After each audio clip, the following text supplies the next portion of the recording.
저는 병원 대기실에 앉아 있었습니다. 그때 휴대폰으로 온 문자 메시지 하나가 제 심장을 멎게 만들었습니다. 엄마, 저 지중해 크루즈 여행 떠나요. 강릉 별장이랑 아빠의 롤렉스 시계는 팔았어요. 돈이 필요했거든요. 안녕히 계세요. 하지만 이야기를 계속하기 전에 아직 채널을 구독하지 않으셨다면 꼭 구독해 주시고 댓글로 지금 어디서 이 영상을 보고 계신지 알려주세요. 저희 이야기가 어디까지 퍼져나가는지 알면 정말 기쁘답니다. 제 이름은 김선자입니다. 올해 68살이고 불과 6개월 전까지만 해도 저는 사랑이 넘치는 가족과 함께 안정적인 삶을 살고 있다고 믿었습니다. 얼마 전 남편과 사별한 저는 40년을 함께한 남편 박정우를 잃은 슬픔에서 아직 헤어나오지 못하고 있었습니다. 바로 그때 제 유일한 딸이 자신의 진짜 얼굴을 드러냈습니다. 모든 것은 어느 월요일 아침에 시작되었습니다. 저는 정기검진을 위해 병원 대기실에 앉아 있었죠. 그때 딸 지연이에게서 온 문자에 휴대폰이 울렸습니다. 엄마, 잠실 아파트에 잠깐 들렀어요. 강릉 별장 등기 서류랑 아빠의 오래된 롤렉스 시계 챙겼어요.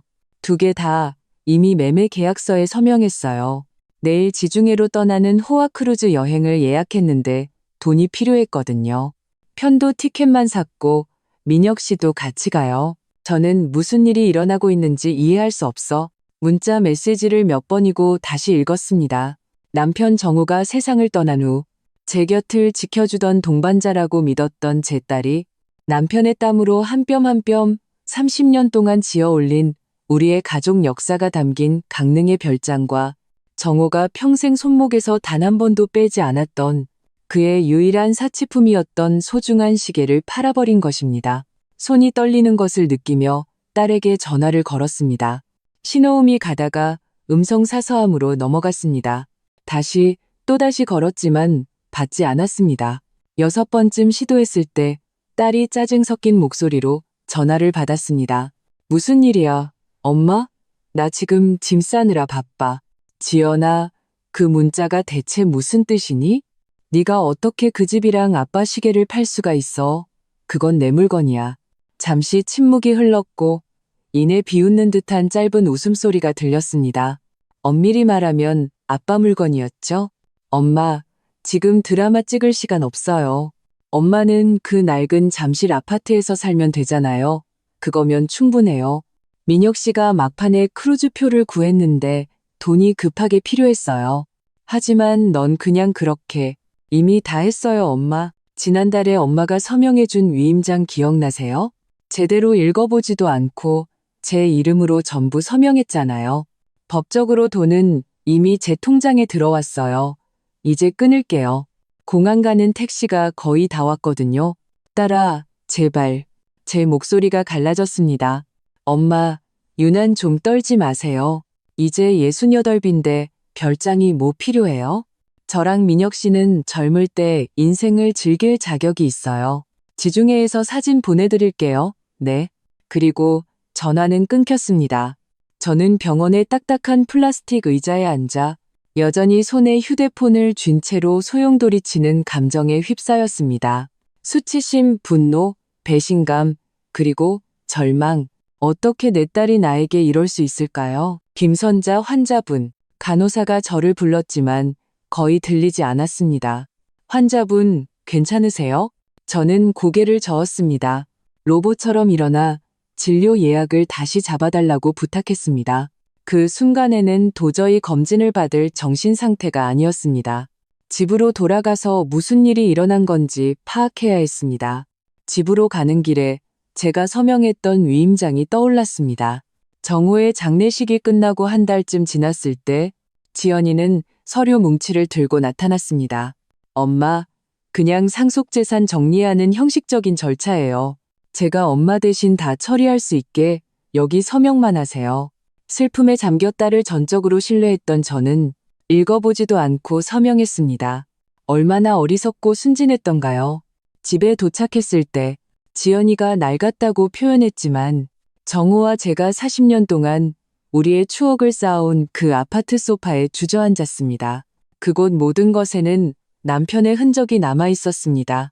매일 아침 신문을 읽던 안락의자, 그가 그토록 사랑했던 역사책들, 그리고 거실 장식장 위에는 우리가 강릉에 별장을 샀던 날 찍은 사진이 있었습니다. 우리는 그 작은 천국을 얻기 위해 15년 동안 돈을 모았습니다. 바다에서 2블록 떨어진 소박하지만 매력적인 오두막이었죠. 매년 여름 우리는 그곳으로 갔습니다. 정우는 자기 손으로 직접 뒷마당 테라스를 만들었고 저는 앞마당에 작은 수국 정원을 가꾸었습니다. 그곳에서 지연이는 고등학교 졸업 파티를 열었고 첫 키스를 했으며 민혁 씨를 처음으로 가족에게 소개하기도 했습니다. 그리고 이제 그 모든 것이 문자 메시지 하나로 사라져버렸습니다. 은혜를 모르는 딸과 그녀의 야심만만한 남편의 변덕을 위한 자금으로 팔려나간 것입니다. 그날 밤 저는 잠을 이룰 수 없었습니다. 침대에서 뒤척이며 지난 몇 달을 되짚어 보았습니다. 정우가 죽은 후 지연이가 얼마나 살갑게 굴었는지 일주일에 3번씩이나 저를 찾아와 정우가 남긴 서류, 은행 계좌, 재산에 대해 항상 물어보던 모습이 떠올랐습니다. 이제 모든 것이 이해가 되었습니다. 그건 걱정이 아니라 관심이었습니다. 저에게서 빼앗아갈 수 있는 것들을 파악하고 있었던 겁니다. 다음 날 아침 뜬 눈으로 밤을 새워 퉁퉁 부은 눈으로 저는 결심했습니다. 은행에 가서 제 계좌를 확인해야 했습니다. 지연이가 그 빌어먹을 위임장으로 또 무슨 짓을 했는지 알아야 했습니다. 은행 지점장은 동정심 가득한 표정으로 저를 맞았고 그 표정은 제 굴욕감을 더할 뿐이었습니다. 사모님, 따님이 어제 이곳에 와서 공동계좌의 돈을 거의 전부 인출해 갔습니다. 위임장을 제시했고 법적으로 저희가 막을 방법이 없었습니다. 정말 죄송합니다. 저는 망연자실한 채 은행을 나섰지만 마음속에는 한 가지 확신이 자라나고 있었습니다. 반격해야 한다. 정호와 내가 평생에 걸쳐 이룩한 모든 것을 지연이가 파괴하도록 내버려둘 수는 없었습니다. 저는 이웃 아주머니가 추천해준 변호사 사무실로 직행했습니다. 이진우 변호사는 저를 친절하게 맞이하고 제 이야기를 주의 깊게 들어주었습니다. 사모님께서 서명하신 위임장은 따님에게 정권을 부여합니다. 안타깝게도 법률적인 관점에서 매매는 합법적입니다. 하지만 저희가 소송을 제기할 수는 있습니다. 사모님께서 착오에 빠지셨고 서명하는 내용에 대해 제대로 고지받지 못했다는 점을 주장하는 겁니다. 그건 얼마나 걸릴까요? 변호사님? 그리고 이길 가능성은요? 그가 한숨을 쉬었습니다. 솔직히 말씀드리면 사모님, 이런 소송은 오래 걸립니다. 몇 년이 걸릴 수도 있고요. 그리고 상대가 낯선 사람이 아닌 따님이기 때문에 악의를 증명하기가 더 어렵습니다. 변호사 사무실을 나서며 저는 제 나이 68배 무게를 느꼈습니다. 가족에게 헌신하고 지연이를 사랑으로 키우고 정호의 곁에서 평생을 살아온 세월, 그리고 이제 노년에 평안해야 할 시기에 저는 유일한 딸에게 배신당하고 모든 것을 도둑맞고 버려졌습니다. 천천히 집으로 걸어 돌아오는 길에 이상한 일이 일어났습니다. 절망에 빠지는 대신 차가운 평온함이 저를 사로잡았습니다. 저에게 그런 결단력이 있는 줄은 몰랐습니다. 정호는 항상 제가 생각하는 것보다 훨씬 강한 사람이라고 말했었죠. 어쩌면 그가 옳았다는 것을 증명할 때가 온 것인지도 모릅니다. 집에 도착하자마자 저는 곧장 우리 침실로 갔습니다. 옷장을 열고 모든 상자와 서랍을 뒤지기 시작했습니다. 정호는 꼼꼼하고 체계적인 사람이었습니다. 만약 저를 도울 만한 것이 있다면 어딘가에 보관되어 있을 것이었습니다. 바로 그때 기억이 떠올랐습니다. 그가 세상을 떠나기 사흘 전 정호는 저에게 갈색 서류 봉투 하나를 건넸습니다.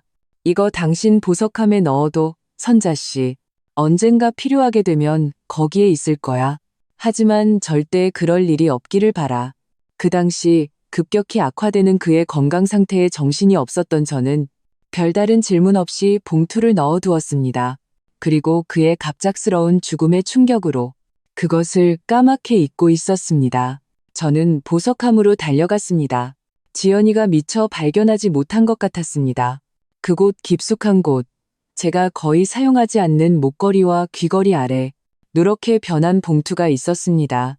봉투를 열 때 제 손이 떨렸습니다. 안에는 서류들과 정호의 손으로 쓴 편지가 들어 있었습니다. 첫 줄부터 제 심장이 뛰기 시작했습니다.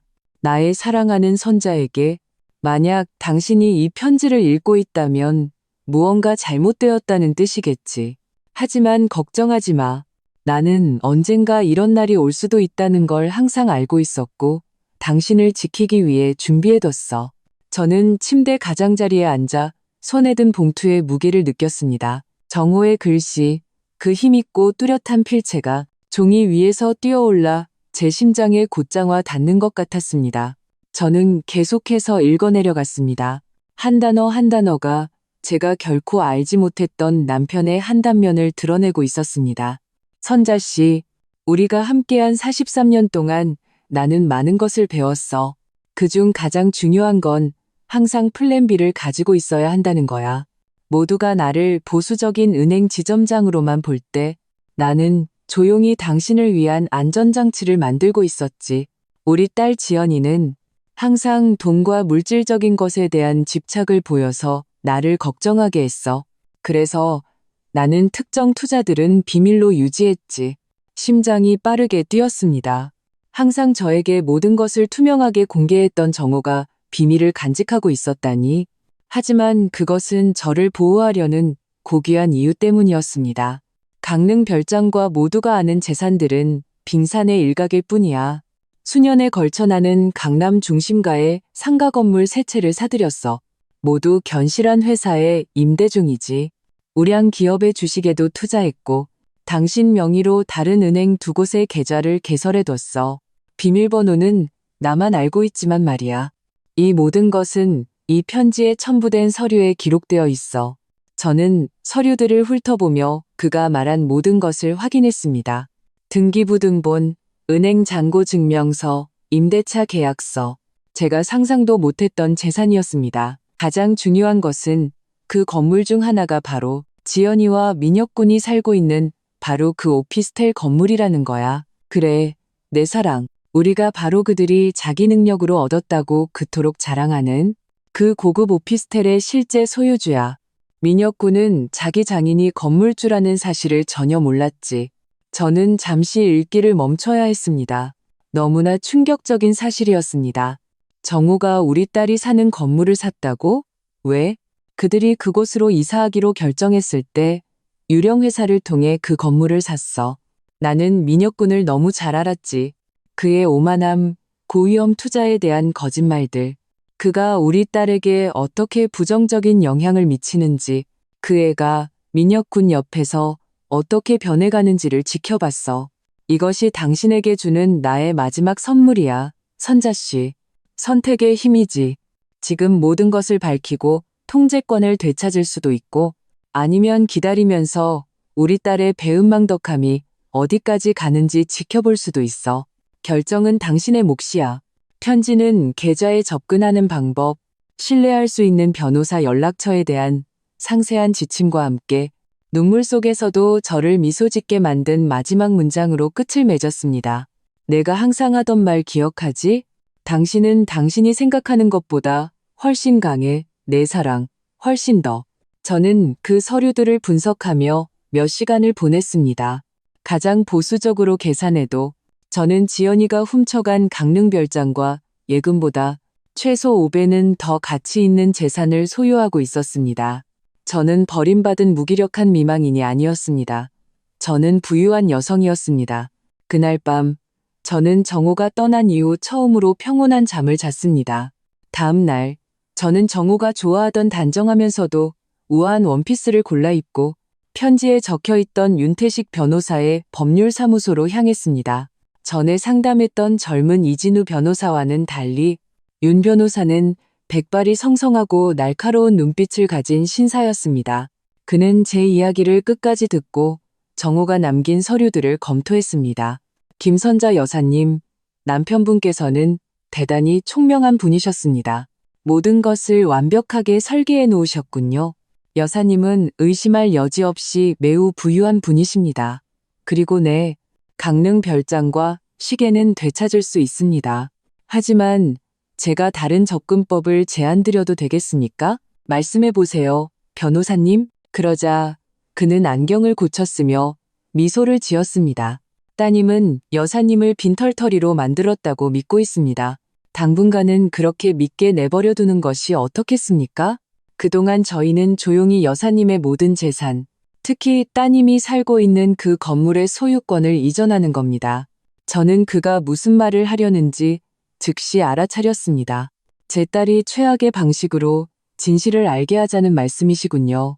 저는 따님께서 결과라는 것에 대해 값비싼 교훈을 배우게 하자는 제안을 드리는 겁니다. 여사님, 때로는 정의라는 것은 직접 느껴야만 이해되는 법입니다. 저는 행동계획을 세우고 법률사무소를 나섰습니다. 윤 변호사는 즉시 모든 재산을 제 이름으로 공식적으로 이전하는 절차를 시작할 것이었습니다. 제가 감정적으로 취약한 상태에서 착오를 일으켜 서명했다고 주장하며 지연이에게 주었던 위임장을 무효화할 것이었습니다. 그리고 가장 중요한 것은 지연이와 민혁 씨가 여행에서 돌아오는 즉시 그들에게 퇴거 통지서를 보내는 것이었습니다. 이후 몇 주 동안 저는 평소와 같은 일상을 유지했습니다. 마트에 가고 이웃들과 대화하고 도서관 독서 모임에 참석했습니다. 모두가 저를 자식에게 버림받은 노인에게나 보이는 그런 동정심으로 대했습니다. 제 사정은 이미 동네에 소문이 퍼져 있었습니다. 몇십 년 된 이웃인 옆집 박 여사님은 설탕을 빌리러 왔다거나 손주들 사진을 보여준다는 뻔한 핑계로 거의 매일 저를 찾아왔습니다. 선자씨, 지연이랑은 통화했어? 그 호화 크루즈 여행 중이라며? SNS에서 사진 봤어. 아니요, 박 여사님, 통화 못했어요. 정말 그 애가 한 짓은 너무해. 당신이랑 박서방이 그 애를 위해 얼마나 애썼는데 강릉 별장을 그렇게 휙 팔아버리다니. 그 잘난 척하는 사위랑 배 타고 놀러 가려고 말이야. 저는 조용히 미소 지으며 매실차를 더 따라주었습니다. 인생이 가르쳐주겠죠, 박 여사님. 어떤 식으로든 인생은 항상 가르침을 주니까요. 그녀는 제 평온함을 이해하지 못하는 듯 혼란스러운 표정으로 저를 바라보았습니다. 어떻게 알 수 있었을까요? 아무도 제 비밀을 몰랐습니다. 정호의 편지, 윤 변호사의 금고에 보관된 서류들, 셋째 주가 끝날 무렵 지연이에게서 첫 전화가 왔습니다. 엄마, 안녕하세요? 어떻게 지내세요? 마치 아무 일도 없었다는 듯이, 마치 내 추억을 훔치고 우리의 안식처를 팔아버리지 않은 것처럼. 잘 지낸다, 지연아. 저는 제 안에서 휘몰아치는 폭풍을 드러내지 않고 중립적인 목소리를 유지했습니다. 저희는 정말 즐겁게 지내고 있어요. 크루즈 정말 멋져요. 민혁 씨가 캐나다 투자자들을 만났는데 저희 프로젝트에 엄청 관심을 보여요. 아마 여행을 몇 주 더 연장해야 할 것 같아요. 잘 됐구나. 잠시 침묵이 흘렀습니다. 제 무뚝뚝한 대답에 딸은 분명 당황했을 겁니다. 엄마, 그 집이랑 시계 때문에 화나신 거 알아요. 하지만 나중에 보면 그게 최선이었을 거예요. 엄마는 그 집 쓰지도 않았잖아요. 1년 내내 비어 있었고 시계는 그냥 서랍 속에만 있었고요. 저는 심호흡을 했습니다. 딸의 말 한마디 한마디가 칼날 같았습니다. 그 집은 결코 비어 있지 않았습니다. 우리의 추억과 땀으로 가득 차 있었습니다. 그리고 정호의 시계. 어떻게 감히 그것을 중요하지 않은 물건처럼 말할 수 있을까요? 언제 돌아오니, 지연아? 아마 한 달 후에요. 왜요? 뭐 필요하세요? 제 비서한테 시켜서 해결해 드릴 수 있어요. 아니, 그냥 궁금해서 여행 잘하렴. 저는 슬픔과 결단력이 뒤섞인 감정을 느끼며 전화를 끊었습니다. 이 아이는 내가 키운 딸이 아니었습니다. 어쩌면 항상 이런 아이였는데 제가 지난 수십 년 동안 눈이 멀어 더 통찰력 있던 정호가 알아차렸던 신호들을 보지 못했던 것일지도 모릅니다. 그 후 몇 주 동안 윤 변호사는 매일 진행 상황을 알려왔습니다. 모든 것이 계획대로 진행되고 있었습니다. 부동산은 이미 제 이름으로 공식적으로 이전되었고 은행 계좌도 제 통제하에 들어왔으며 위임장은 무효화되었습니다. 지연 씨가 사는 건물 말인데요. 모든 준비가 끝났습니다. 여사님, 그들이 돌아오는 즉시 통지서를 받게 될 겁니다. 법적으로 30일 이내에 건물을 비워야 합니다. 그들이 할 수 있는 건 아무것도 없습니다. 공식적으로 건물을 소유했던 회사는 이제 여사님 소유이고 여사님은 원치 않는 세입자를 유지할 의무가 없습니다. 제 딸을 포함해서요. 상황을 고려하면 특히 따님은 더욱 그렇죠. 여사님께는 도덕적으로나 법적으로나 완전한 정당성이 있습니다. 도덕적이고 법적인 정당성. 그 단어들이 제 머릿속에서 울렸습니다. 저에게는 이렇게 할 권리가 있었습니다. 힘이 있었습니다. 하지만 용기가 있을까요? 지연이는 제 유일한 딸, 제 피부치였습니다. 그 애가 한 모든 짓에도 불구하고 말입니다. 어느 날 밤 저는 아직 지연이의 물건이 남아있는 방으로 갔습니다. 침대 가장자리에 앉아 선반 위에 사진을 집어들었습니다. 5살배기 지연이가 강릉별장 발코니에서 정호의 무릎에 앉아있는 사진이었습니다. 둘 다 웃고 있었습니다. 지연이는 손에 녹아내리는 딸기 아이스크림을 들고 있었고 그는 딸을 볼 때면 항상 짓던 순수한 사랑이 담긴 눈빛을 하고 있었습니다. 그 아이에게 무슨 일이 일어난 걸까요? 여보? 저는 텅 빈 방을 향해 소리내어 물었습니다. 우리가 어디서부터 잘못된 걸까요? 그때 제 휴대폰이 울렸습니다. 윤 변호사였습니다. 김선자 여사님, 방금 따님과 사위분이 내일 귀국한다는 정보를 받았습니다. 오늘 밤 마이애미에서 인천으로 오는 비행기를 탄다고 합니다. 드디어 때가 온 것입니다. 진실의 시간, 정의의 시간, 혹은 자비의 시간. 통지서를 보내세요. 변호사님, 확실하십니까? 여사님, 일단 절차가 시작되면 확실합니다. 제 딸이 행동에는 결과가 따른다는 것을 배울 때가 됐어요. 그날 밤 저는 잠을 이룰 수 없었습니다. 아파트 발코니에 서서 도시의 불빛을 바라보며 지연이를 태우고 한국으로 돌아오는 비행기가 우리의 삶을 영원히 바꿀 순간에 점점 더 가까워지는 것을 상상했습니다. 딸이 태어났던 날을 떠올렸습니다. 정호가 처음으로 딸을 안고 울며 세상 최고의 아빠가 되겠다고 맹세했던 모습, 우리가 딸에게 줄 수 있는 모든 것을 주기 위해 얼마나 애썼는지. 그때 우리는 부자가 아니었습니다. 정호의 비밀 재산은 훨씬 나중에 생긴 것이었죠. 우리는 소박한 꿈과 확고한 가치관을 가진 중산층 가정이었습니다. 혹은 그렇게 믿었습니다. 아침 9시쯤 윤 변호사에게서 문자가 왔습니다. 통지서가 아파트에 전달되었습니다. 경비원이 부부가 1시간 전에 도착한 것을 확인했습니다. 심장이 빠르게 뛰었습니다. 이제 시간 문제였습니다. 커피를 내리고 버림받은 미망인이 아니라 사업가처럼 옷을 차려입고 기다렸습니다. 지연이가 분노하고 혼란스러워하며 올 것을 알았습니다. 그리고 그녀는 왔습니다. 초인종은 11시 37분에 울렸습니다. 문을 열자 여행으로 인한 깊은 다크서클과 헝클어진 머리를 한 제 딸이 손에 구겨진 종이를 들고 서 있었습니다. 그녀 뒤에는 민혁 씨도 똑같이 지치고 분노한 표정이었습니다. 이게 무슨 뜻이에요? 그녀가 제 가슴팍으로 퇴거 통지서를 밀쳤습니다. 이게 무슨 악랄한 장난이에요? 오랜만이구나, 지연아. 심장이 뛰는 와중에도 저는 평정을 유지했습니다. 너희에게도 좋은 아침이길 바란다. 들어오렴. 어른답게 이야기 좀 하자. 그들이 들어왔습니다. 민혁 씨는 마치 처음 와보는 곳인 양주위를 둘러봤습니다. 지연이는 소파에 명품 가방을 던졌습니다. 아마도 정호가 우리 삶을 시작할 때 받던 월급의 석 달치에 해당하는 루이비통 가방이었을 겁니다. 대화할 거 없어요. 피곤하게 여행에서 돌아왔는데 이런 미친 종이를 발견했어요. 우리 집에서 나가라는 퇴거 명령서요. 그리고 최악은 집주인이 엄마라고 되어 있는 거예요. 저는 정호가 가장 좋아하던 안락 의자에 조용히 앉았습니다. 장난도 아니고 미친 짓도 아니란다. 사실이야. 내가 너희가 사는 그 오피스텔 건물의 소유주다. 민혁 씨가 손가락으로 저를 가리키며 한 걸음 다가왔습니다. 이건 말도 안 돼요. 저희는 3년 전에 그 오피스텔을 분양받았어요. 서류도 다 가지고 있습니다. 너희는 그 오피스텔의 사용권을 산 거지. 일종의 장기 임대 같은 거야. 건물 전체의 소유권은 항상 안전투자 유한회사의 것이었고 그 회사는 정호 씨 소유였으며 이제는 내 소유란다. 지연이의 얼굴이 창백해졌습니다. 민혁 씨는 자기가 들은 말을 믿지 못하는 듯 했습니다. 말도 안 돼요. 지연이가 중얼거렸습니다. 아빠는 그냥 은행 지점장이었어요. 어떻게 우리 건물의 주인이 될 수 있어요? 내 아버지는 네가 상상했던 것보다 훨씬 더 대단한 사람이었단다, 지연아.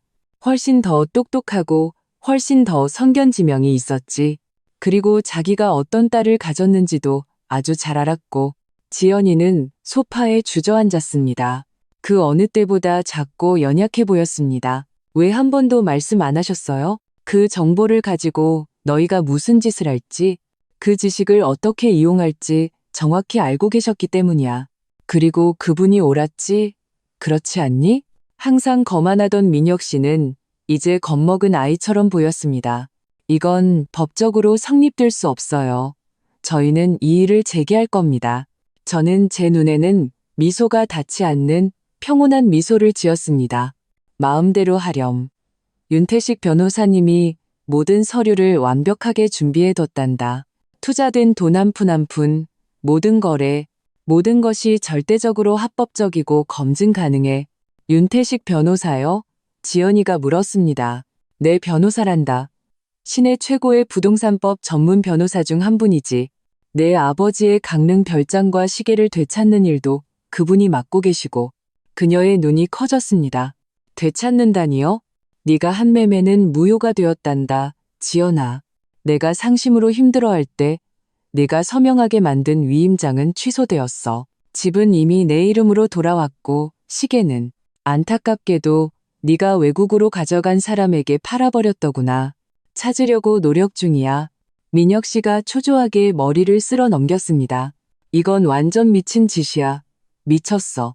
아니, 민혁군. 미친 짓은 너희가 한 짓이지.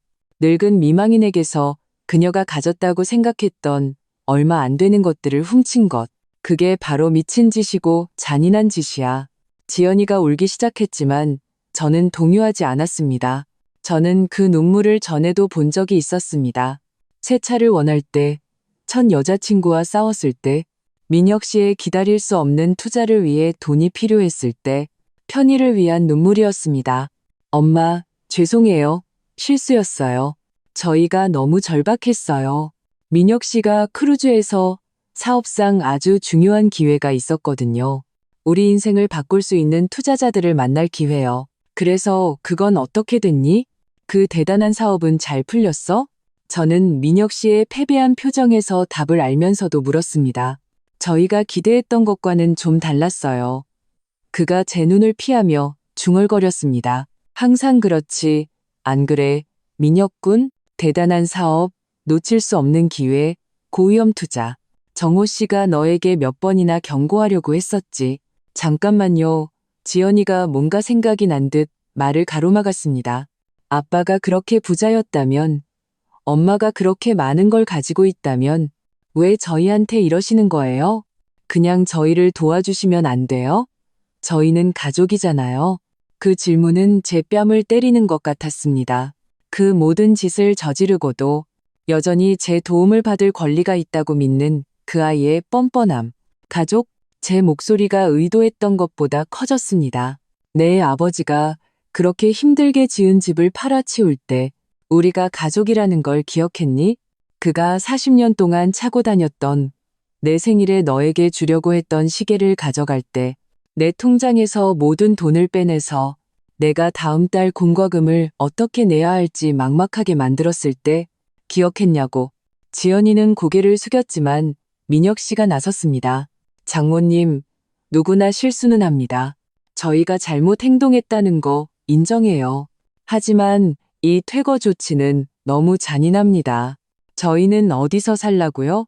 너희가 원하던 대로 됐다면 나는 어디서 살았을까? 나를 훔치기 전에 그 생각은 해봤니?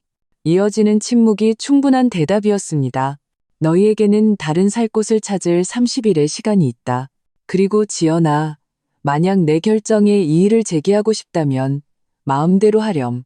하지만 우리가 법정에서 싸우는 동안 나 역시 내 유언장을 다시 검토할 수 있다는 걸 알아두렴. 현재 너는 내 유일한 상속인이지만 그건 바뀔 수 있어. 저는 그들의 눈에서 절망이 커지는 것을 보았습니다.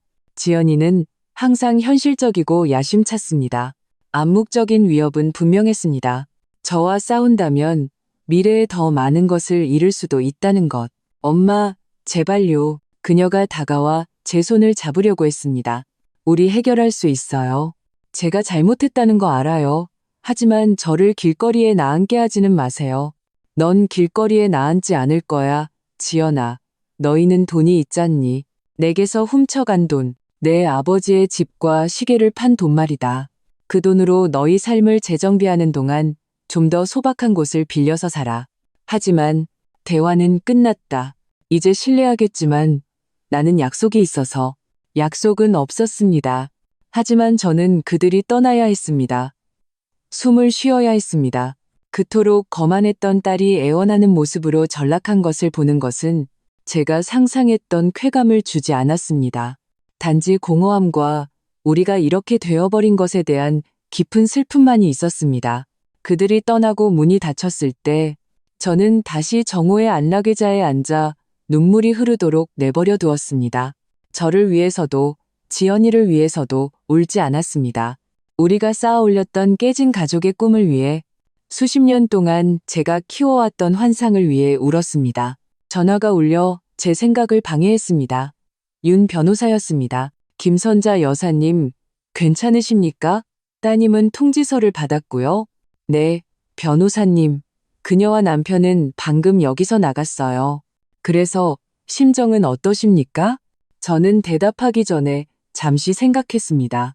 평온합니다. 변호사님, 행복하거나 만족스럽지는 않아요.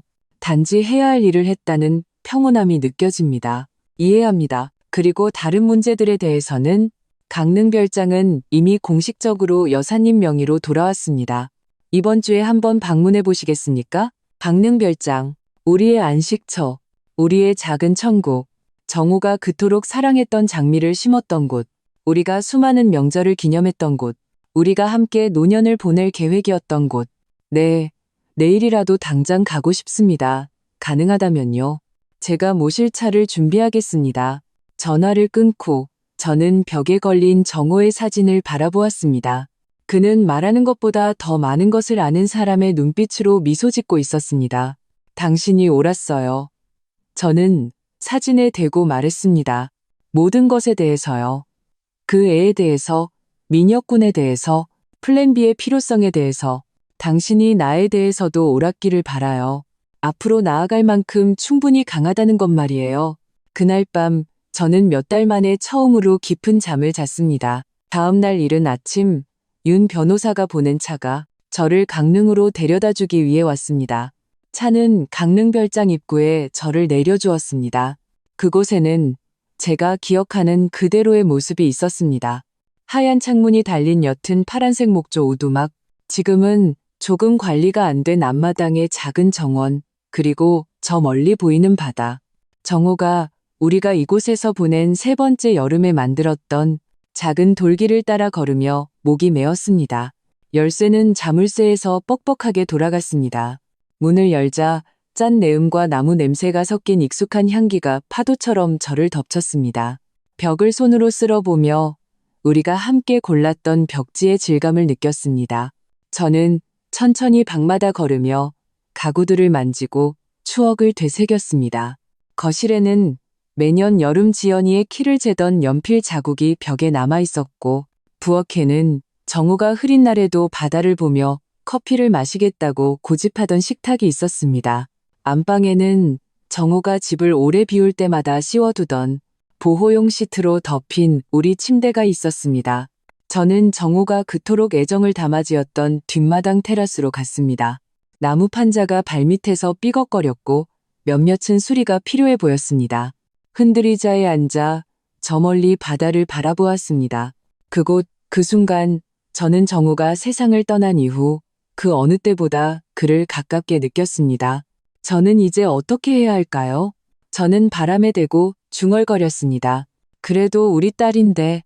저는 하루 종일 집에서 청소하고 정리하고 구석구석과 다시 교감하며 보냈습니다. 해가 지기 시작할 때 저는 떠나고 싶지 않다는 것을 깨달았습니다.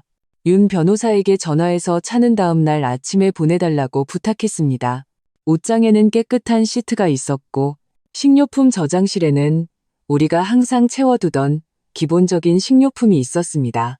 그날 밤 강릉별장에서 혼자 보낸 시간은 치유의 의식과도 같았습니다. 우리 침실, 우리 침대에서 잠을 잤고 정오 꿈을 꾸었습니다. 꿈속에서 그는 테라스에서 헐거워진 나무 판자를 고치고 있었습니다. 이런 일이 일어날 줄 항상 알고 계셨죠? 제가 꿈속에서 물었습니다. 알지는 못했어. 그러지 않기를 바랐지. 그는 저를 보지 않고 일에 집중하며 대답했습니다. 하지만 의심은 했어. 민혁군은 항상 그런 야심찬 눈빛을 하고 있었고 지연이는 우리 딸은 항상 지름길을 원했지. 이제 저는 어떻게 해야 하죠? 그는 마침내 제가 그토록 사랑했던 미소를 지으며 저를 바라보았습니다. 당신 마음이 시키는 대로 해, 선자씨. 당신은 항상 우리 가족의 도덕적 나침반이었어. 나는 단지 구조를 만들었을 뿐 방향을 제시한 건 당신이었지.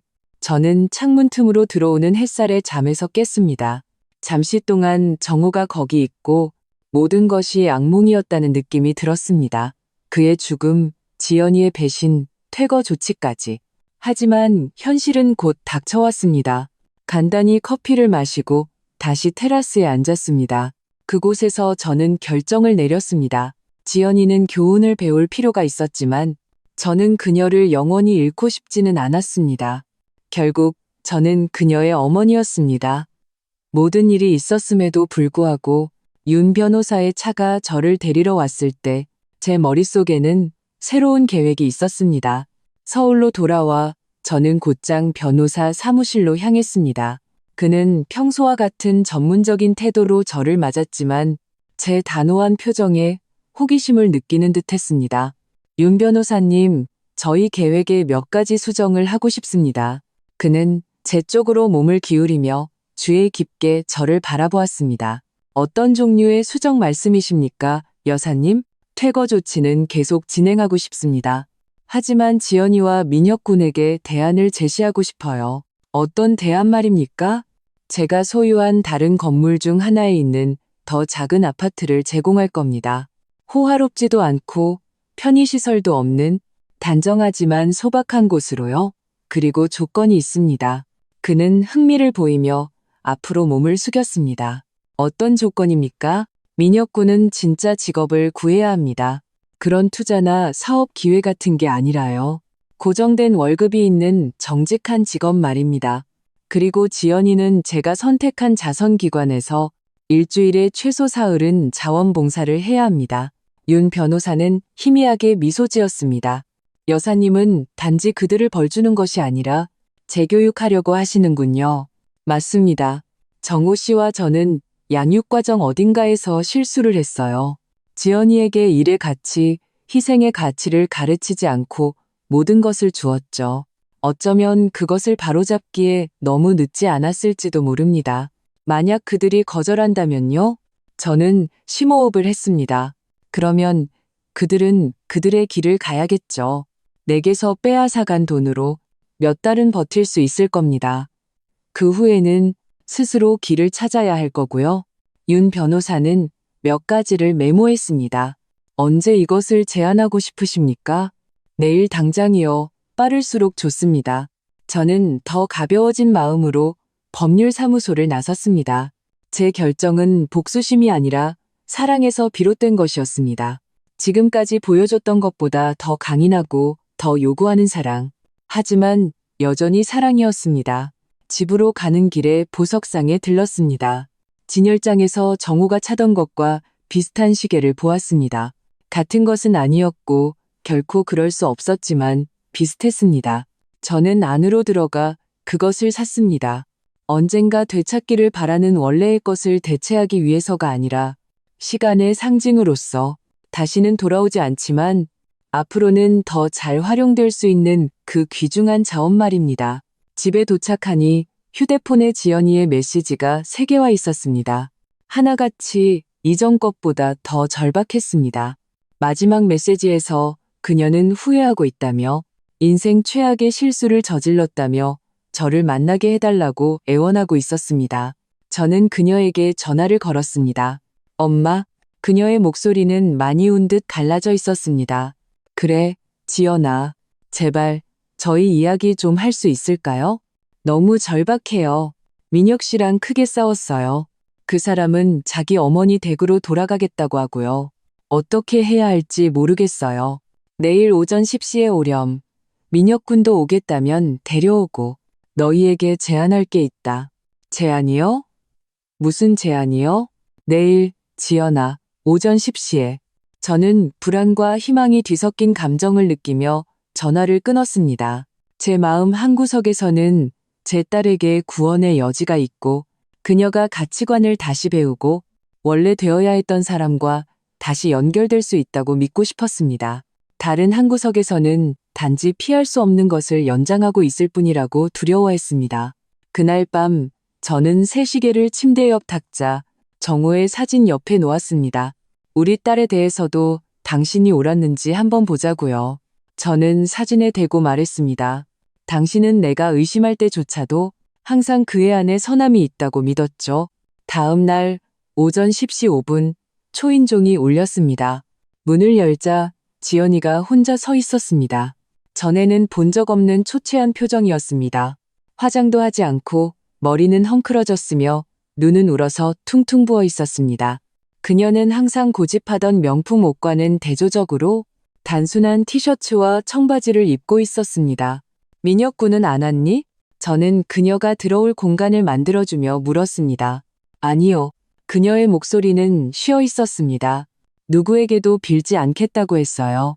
어젯밤에 자기 어머니 댁으로 가버렸어요. 지연이는 소파에 앉았습니다. 더 작고 연약해 보였습니다. 잠시 동안 저는 다쳤을 때 제품으로 달려오던 어린아이가 보였습니다. 저는 그 이미지를 떨쳐내며 고개를 저었습니다. 지금 감정에 휩쓸려서는 안 됐습니다.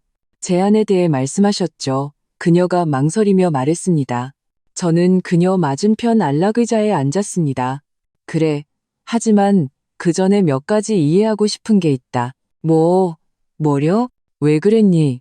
지연아, 왜 나한테 이런 짓을 했어? 나는 네 엄마고 항상 내가 줄 수 있는 모든 걸 줬는데 그녀는 고개를 숙이고 초조하게 손을 만지작거렸습니다. 설명할 수가 없어요, 엄마. 모든 게 조금씩 그렇게 됐어요. 민혁 씨가 중요한 투자를 위해 돈이 필요하다고? 잠깐만 쓰는 거라고. 나중에 엄마한테 다 갚을 거라고 했어요. 그리고 넌 그 말을 믿고 싶었어요. 그 사람은 항상 설득력이 있었어요. 우리가 처음 만났을 때부터 그는 저에게 그런 호화로운 삶, 기회들을 보여줬어요. 저는 그냥 휩쓸렸어요. 강릉별장이랑 내 아버지 시계는? 그렇게 감정적인 가치가 있는 것들을 어떻게 팔 수 있었니? 그때 눈물 한 방울이 그녀의 얼굴을 타고 흘러내렸습니다. 그냥 물건일 뿐이라고, 중요한 건 추억이라고 스스로를 설득했어요. 민혁 씨는 엄마가 그 집을 쓰지도 않고 시계는 그냥 서랍 속에만 있다고 했어요. 지금 들으면 끔찍하게 들리는 거 알아요. 그래, 끔찍하게 들리지. 왜냐하면 끔찍한 짓이니까. 지연아, 넌 내가 가졌다고 생각했던 모든 것을 훔쳤어. 내 아버지가 그 봉투를 남겨주지 않았다면 나는 지금 아무것도 없이 길거리에 나앉았을 거야. 그녀는 뺨을 맞은 것처럼 움츠러들었습니다. 알아요. 변명의 여지가 없어요. 그저 후회하고 있다는 말밖에 할 수 없어요. 깊이 후회하고 있어요. 저는 그녀를 오랫동안 관찰하며 그 후회가 진심인지 아니면 단지 덜미를 잡히고 호화로운 생활 방식을 잃게 된 결과물인지 분별하려고 애썼습니다. 내 제안은 이렇다. 마침내 제가 입을 열었습니다. 퇴거 조치는 계속될 거야. 너희는 통지된 대로 30일 안에 그 오피스텔에서 나가야 해. 그녀는 체념한 듯 고개를 끄덕였습니다. 하지만 내가 소유한 다른 건물에 있는 더 작은 아파트를 제공할 의향이 있다. 단정하지만 호화롭지 않은 곳으로. 그녀의 눈이 빛났습니다. 정말요, 엄마? 조건이 있어. 무슨 조건이요? 민혁군은 진짜 직업을 구해야 해. 결코 성과를 내지 못하는 그런 투자나 기회 말고 근로계약서가 있고 고정된 월급이 있는 정직한 직업 말이다. 그녀는 입술을 깨물었습니다. 그 사람이 그걸 받아들일지 모르겠어요. 그건 그의 문제야. 나는 지금 너와 이야기하고 있다. 두 번째 조건은 너를 위한 거야. 뭔데요? 너는 사랑요양원에서 일주일에 사흘 자원봉사를 해야 해. 요양원이요? 그녀는 혼란스러워 보였습니다.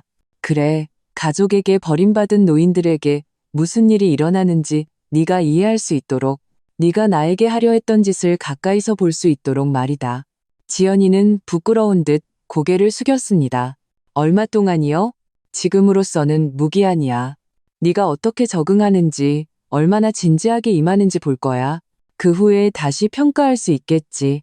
그녀는 천천히 고개를 끄덕였습니다. 저희가 가져간 집이랑 시계 돈은요? 너희가 살아가려면 그 돈이 필요할 거야. 내가 제공하는 아파트는 단지 살 곳일 뿐이야. 나머지 음식, 공과금, 다른 비용은 너희 책임이야. 민혁군이 일하기를 거부한다면 네가 직업을 구해야 할 거야. 저는 그녀의 눈에서 두려움을 보았습니다. 지연이는 제대로 된 일을 해본 적이 없었습니다. 항상 정호가 주는 용돈으로, 그 후에는 친구나 가족에게서 빌린 돈으로, 의심스러운 계획을 벌이던 민혁 씨의 돈으로 살아왔습니다. 만약 민혁 씨가 그 조건들을 원하지 않는다면요? 그러면 네가 결정해야 해, 지연아. 네 남편이냐, 아니면 네 구원이냐. 그녀는 침을 삼켰습니다. 조금 생각해봐도 될까요? 물론이지. 주말까지 답을 주렴. 그녀가 떠나기 위해 일어섰을 때 세상의 무게를 어깨에 짊어진 듯 보였습니다. 문 앞에서 그녀가 저를 향해 돌아섰습니다. 엄마, 아빠 시계 말인데요. 민혁 씨가 크루즈에서 만난 미국인 수집가에게 팔았어요. 제가 그 사람 연락처를 가지고 있어요. 아마 되찾으려고 시도해 볼 수 있을 거예요. 말해줘서 고맙다. 저는 제가 알던 딸의 작은 불꽃을 보며 대답했습니다. 지연이가 떠난 후 저는 윤 변호사에게 전화해서 우리의 대화를 설명했습니다. 그는 제 접근 방식에 동의했지만 만약 그녀가 조건을 수락할 경우 모든 것을 서면으로 작성해야 한다고 경고했습니다. 그리고 김 여사님, 비관적으로 들리고 싶지는 않지만 그녀가 받아들이지 않거나 받아들인 후에 합의를 이행하지 않을 가능성에도 대비하십시오. 준비되어 있습니다. 변호사님, 이제 제 딸에 대한 환상은 없습니다. 오직 희망만이 있을 뿐입니다. 다음 며칠은 긴장된 기다림의 연속이었습니다. 지연이에게서는 소식이 없었고 저는 놀라지 않았습니다. 아마 민혁 씨를 설득하려고 애쓰고 있거나 아니면 다른 선택지를 고려하고 있을 터였습니다. 마음을 다른 곳으로 돌리기 위해 저는 강릉별장의 보수 공사를 계획하는 데 몰두했습니다. 테라스는 긴급한 수리가 필요했고 지붕에는 헐거워진 기와가 몇 장 있었으며 앞마당 정원은 방치되어 있었습니다. 전문업체를 고용했고 공사 시작을 직접 감독하기 위해 직접 갔습니다. 인부들이 필요한 것을 평가하는 동안 저는 해변을 걸었습니다. 비수기의 월요일 아침이라 해변은 거의 텅 비어 있었습니다. 저는 다리가 버틸 수 있을 때까지 걸으며 발밑에 부드러운 모래와 얼굴에 와 닿는 짠 바람을 느꼈습니다. 어느 순간 저는 미소 짓고 있다는 것을 깨달았습니다.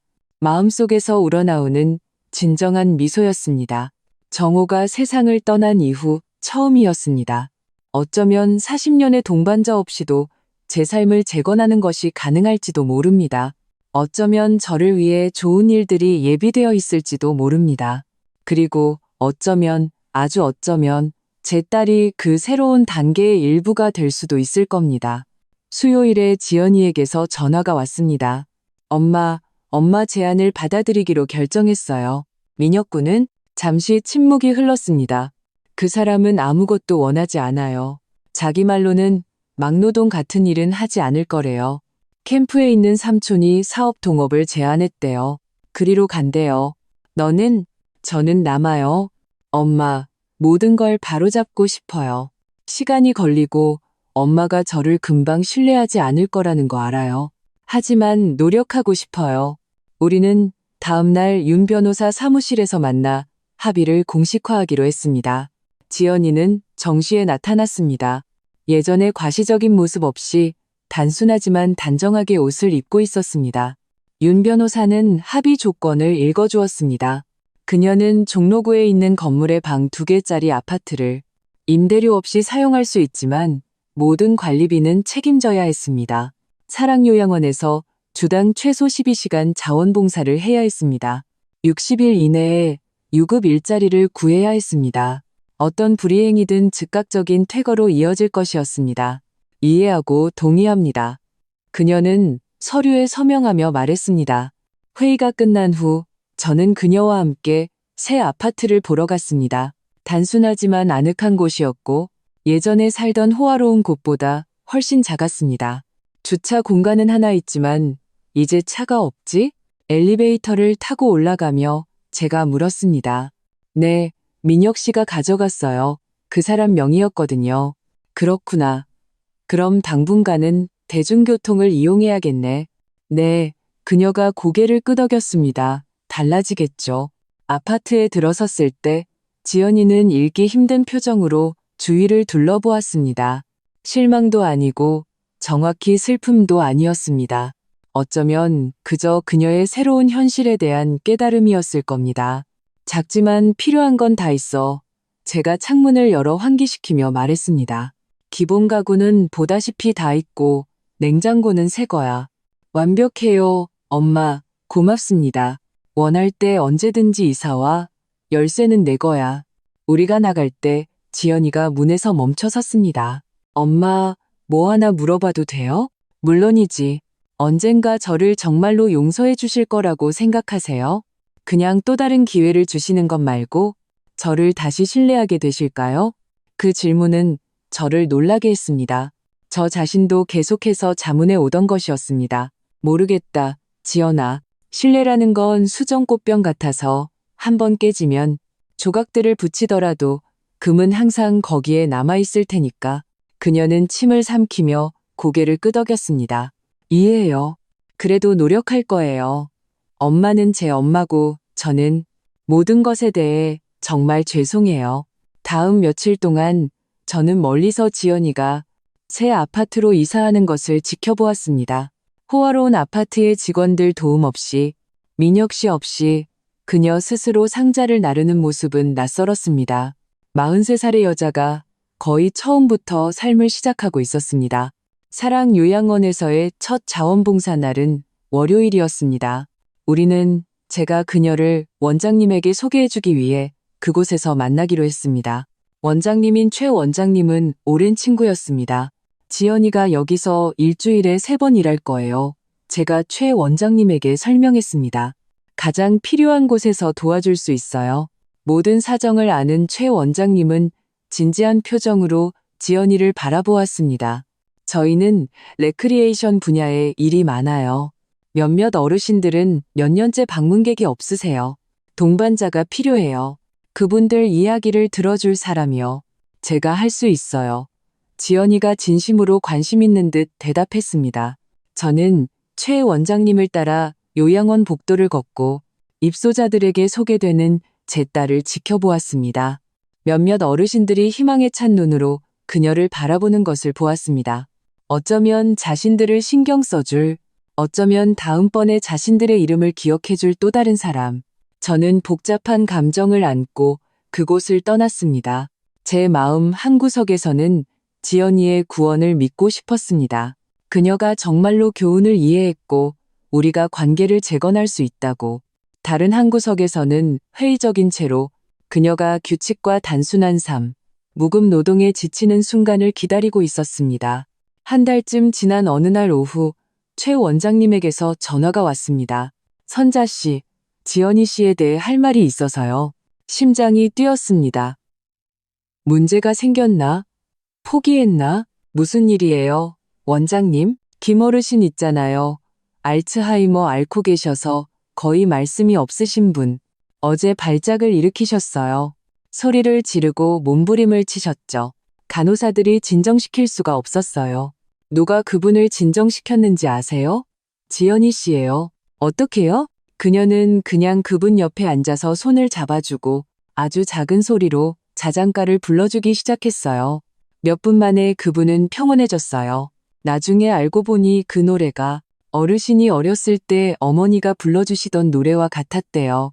어르신이 몇 주 전에 정신이 맑을 때 지연이 씨에게 그 얘기를 했었고 그녀가 그걸 기억했던 거죠. 저는 정보를 처리하며 조용히 있었습니다. 선자 씨, 두 분 사이에 무슨 일이 있었는지 모르고 계속 알고 싶지도 않아요. 하지만 한 가지는 말씀드려야겠어요. 따님은 어르신들을 다루는 재능이 있어요. 그녀는 진심으로 듣고 진심으로 걱정해요. 전화를 끊고 저는 이제 막 나타나고 있는 제가 거의 알지 못하는 또 다른 지연이에 대해 생각했습니다. 알츠하이머를 앓는 노인의 어린 시절에 대한 세부 사항을 기억하고 발작을 진정시키기 위해 자장가를 부르고 일주일에 하루는 자발적으로 추가 근무를 하는 지연이 저는 그녀의 새 아파트로 찾아가기로 결심했습니다. 그녀가 비상용으로 제게 열쇠를 주었지만 저는 굳이 초인종을 눌렀습니다. 문을 열었을 때 지연이는 달라 보였습니다. 단지 비싼 옷이나 정교한 화장이 없어서가 아니었습니다. 그녀의 자세, 그녀의 시선에 무언가가 있었습니다. 더 평온하고 더 중심이 잡혀 있었습니다. 엄마, 정말 좋은 놀라움이에요. 그녀는 몇 년 만에 처음으로 저를 자연스럽게 껴안았습니다. 아파트는 흠잡을 데 없이 깨끗하고 정돈되어 있었습니다. 거실 벽에는 저를 놀라게 한 것이 있었습니다. 단순한 작은 액자에 담긴 사랑 요양원 입소자들의 사진들이었습니다. 제 친구들이에요. 그녀가 제 시선을 따라가며 설명했습니다. 제가 왜 이걸 하고 있는지 상기시켜주기 위해 가까이 두는 게 중요하다고 생각했어요. 부엌에서는 기본 요리책이 조리대 위에 펼쳐져 있고 여백에 메모가 적혀 있는 것을 보았습니다. 요리 배우고 있어요. 그녀는 약간 부끄러워하며 말했습니다. 전에는 필요가 없었어요. 민혁 씨는 항상 비싼 식당에서 외식하고 싶어 했거든요. 하지만 이제는 절약해야 해요. 우리는 몇 시간 동안 이야기를 나눴습니다. 그녀는 요양원에서의 일자리를 구하려는 시도, 강릉 별장을 판 돈 중 남은 돈을 어떻게 아끼고 있는지에 대해 말해 주었습니다. 대부분은 민혁 씨와 함께 사라졌어요. 그녀가 인정했습니다. 캠프로 가기 전에 거의 다 인출해 갔어요. 삼촌과의 사업에 필요하다고 했어요. 저는 3도 채 남지 않았어요. 그것에 대해 어떻게 느끼니? 저는 진심으로 궁금해서 물었습니다. 솔직히 후련해요. 민혁 씨는 해로운 사람이었어요. 엄마, 저는 그냥 예전에는 볼 수 없었을 뿐이에요. 제가 떠나기 전에 탁자 위에 있는 것을 발견했습니다. 이름과 금액이 나란히 적힌 목록이 있는 열린 공책이었습니다. 이게 뭐니? 제가 물었습니다. 지연이는 약간 얼굴을 붉혔습니다. 배상 계획이에요. 아빠 시계랑 집값으로 엄마한테 얼마나 갚아야 할지 계산하고 있어요. 지연아, 너는 그 돈이 없잖니. 지금은 없지만 갖게 될 거예요. 할 수 있는 한 모든 돈을 모으고 있어요. 그리고 직업을 구하면 매달 일부를 떼어놓을 거예요. 저는 머리가 핑 도는 기분으로 그곳을 나왔습니다. 이 아이는 제가 알던 지연이가 아니었습니다. 어쩌면 마침내 민혁 씨의 그림자와 그들이 살던 인공적인 삶에서 벗어나 진정한 지연이가 나타나고 있는 것일지도 모릅니다. 그 후 몇 달 동안 저는 그녀의 변화를 계속 지켜보았습니다. 그녀는 의료 클리닉에서 접수원으로 일자리를 구했습니다. 소박한 월급의 단순한 일이었지만 그녀는 놀라운 열정으로 그 일을 받아들였습니다. 시작이에요. 그녀가 저에게 말했습니다. 그리고 클리닉이 사랑 요양원 근처에 있어서 자유시간에 자원봉사를 계속할 수 있어요. 집에서는 정호의 물건들을 정리하기 시작했습니다. 버리기 위해서가 아니라 제대로 보존하기 위해서였습니다. 그 정리 중에 저는 두 번째 편지를 발견했습니다. 서류 상자 깊숙한 곳에서 우리 딸이 자신의 길을 찾았을 때 열어볼 것이라고 봉투에 적혀 있었습니다. 떨리는 손으로 편지를 열었습니다. 나의 사랑하는 선자에게 만약 당신이 이 편지를 읽고 있다면 지연이가 마침내 자신의 진정한 북쪽을 찾았다는 뜻이겠지. 어떻게 그런 일이 일어났는지 얼마나 오래 걸렸는지는 모르겠어. 어쩌면 쉬웠을 수도 있고 어쩌면 고통스러운 교훈이 필요했을 수도 있지. 하지만 나는 행복해. 우리 딸은 항상 좋은 마음을 가지고 있었어. 선자 씨, 물질주의와 잘못된 영향의 겹겹이 아래 깊이 묻혀 있었지만 거기 있었지. 나는 가끔 그 불꽃을 보곤 했어. 당신이 심한 폐렴에 걸렸을 때, 간호해줬을 때, 학교에서 괴롭힘 당하던 그 여자애를 변호해줬을 때, 길에서 버려진 개를 보고 울었을 때, 세상이 그녀를 강하게 만들려고 했고, 우리는 무심코 그녀를 너무 응석바디로 키웠지. 그러다 미녀꾼이 나타났고, 그는 물질적인 것에서만 가치를 봤어. 하지만 한 사람의 진정한 성격은 영원히 숨겨질 수 없어. 이 편지와 함께 봉투 안에는 너희 둘을 위한 마지막 선물이 있어. 등기부등본이야. 우리 강릉별장 옆에 있는 작은 땅이지. 몇 년 전에 비밀리에 사두었어. 언젠가 우리 오두막을 확장할 생각이었지. 이제 나는 그것이 더 나은 목적에 기여할 수 있다고 믿어. 거기에 새로운 것을 지어 선자 씨, 우리 딸과 함께 무엇이든 상관없어.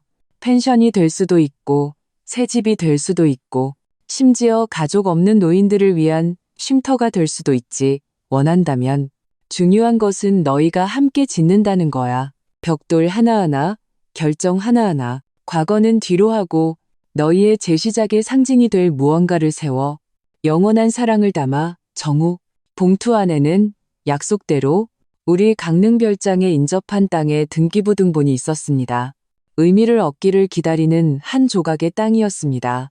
저는 편지를 손에 들고 몇 시간 동안 그곳에 앉아 있었습니다. 정호는 부재 중에도 계속해서 우리의 삶을 인도하고 구원을 믿고 추억을 믿고 있었습니다. 가능할까요? 지연이와 내가 함께 무언가를 짓는 것, 과거를 뒤로 하고 다음 날 저는 딸을 점심에 초대했습니다. 그녀의 직장 근처에 있는 소박한 식당을 골랐습니다. 그녀는 클리닉 유니폼인 단순한 흰색 블라우스와 검은색 정장 바지를 입고 정시에 도착했습니다. 엄마, 괜찮으세요? 무슨 일 있으세요? 그녀는 예상치 못한 초대에 걱정스러워 보였습니다. 아니, 어제 뭘 좀 찾았어. 저는 정호의 편지를 건네며 설명했습니다. 내 아버지가 우리를 위해 이걸 남기셨어. 저는 그녀가 읽는 동안 지켜보았습니다. 그녀의 얼굴에 스쳐 지나가는 감정들을 보았습니다. 놀라움, 감동, 후회, 그리고 마침내 희망. 아빠. 그녀는 갈라진 목소리로 중얼거렸습니다. 정말 저를 믿으셨군요. 모든 걸 알고 계셨으면서도 내 아버지는 항상 나보다 사람들을 더 믿었단다. 제가 인정했습니다. 특히 너를. 그래서 그 아이디어에 대해 어떻게 생각하세요? 함께 무언가를 짓는 거요. 저는 제 딸을 바라보았습니다. 저를 훔쳤던 차가운 여자가 아니라 자신의 옛자아의 잿더미에서 나타나고 있는 이 새로운 사람을 정직하게 일하고 버려진 노인들에게 헌신하고 자신의 실수를 바로잡으려고 노력하는 여자. 그게 바로 우리에게 필요한 거라고 생각해. 마침내 제가 대답했습니다. 우리를 하나로 묶어주고 우리가 함께 일하고 서로를 다시 신뢰하게 만들 프로젝트. 우리가 뭘 지을 수 있을까요? 모르겠어. 어쩌면 이번 주말에 함께 그 땅을 방문하는 것부터 시작할 수 있겠지. 공간을 보고 가능성을 생각해 보는 거야. 그녀의 얼굴을 밝힌 미소는 오랜 세월 전의 지연이를 떠올리게 했습니다. 강릉 별장을 뛰어다니고 아버지와 함께 모래성을 쌓고 세상의 모든 버려진 동물들을 돌보기 위해 수의사가 되겠다고 꿈꾸던 아이. 정말 좋아요, 엄마. 상상 이상으로요. 그 주말 우리는 함께 강릉 별장으로 갔습니다. 오두막은 제가 의뢰한 공사 덕분에 이미 완전히 개조되어 있었습니다. 테라스는 다시 견고해졌고 지붕은 새지 않았으며 앞마당 정원은 정호가 그토록 사랑했던 같은 종류의 꽃들로 다시 심어져 있었습니다. 정말 예뻐요, 엄마. 지연이가 정원을 걸으며 말했습니다. 어릴 때 기억하던 그대로예요. 우리는 함께 옆 땅으로 갔습니다. 작은 부지였지만 위치가 좋았고 바다를 부분적으로 조망할 수 있었으며 건축에 이상적인 평평한 지역이 있었습니다. 여기서 우리가 뭘 할 수 있을 것 같니? 제가 땅을 걸으며 새로운 영역을 탐험하는 아이처럼 구석구석을 살피는 지연이를 보며 물었습니다. 그녀는 몇 분 동안 조용히 생각에 잠겨 주위를 둘러보았습니다. 그러다 몇 년 만에 처음 보는 눈빛으로 빛나며 저를 향해 돌아섰습니다. 만약 우리가 노인들을 위한 작은 지원주택을 짓는다면 어떨까요? 사랑요양원 입소자들이 주말이나 휴가를 보내러 올 수 있는 곳이요. 그분들 중 많은 분들이 바다를 본 적이 없어요. 엄마, 김어르신이 저 테라스에 앉아서 바다를 바라보는 모습을 상상해 보세요. 그 제안은 저를 놀라게 했습니다. 저는 그녀가 상업적인 것, 아마도 펜션이나 성수기에 임대할 집 같은 것, 수익을 창출할 무언가를 제안할 것이라고 예상했습니다. 하지만 그녀의 아이디어는 완전히 이타적이었습니다. 재정적 수익이 없는 상당한 투자가 될 것이었습니다. 상당한 투자가 될 텐데 재정적 수익은 없을 거야. 제가 그녀를 떠보며 말했습니다. 알아요. 그녀는 망설임 없이 대답했습니다. 하지만 수익은 다른 종류가 될 거예요. 그리고 제가 제 월급으로 건축을 도울 수 있어요. 시간은 걸리겠지만 조금씩 해낼 수 있어요. 저는 제 딸을 바라보았습니다. 정말로 그녀를 바라보았습니다. 그리고 제가 보는 능력을 잃었던 무언가를 보았습니다. 정우가 항상 그녀 안에 존재한다고 주장했던 선함. 그렇게 하자. 제가 결정했습니다.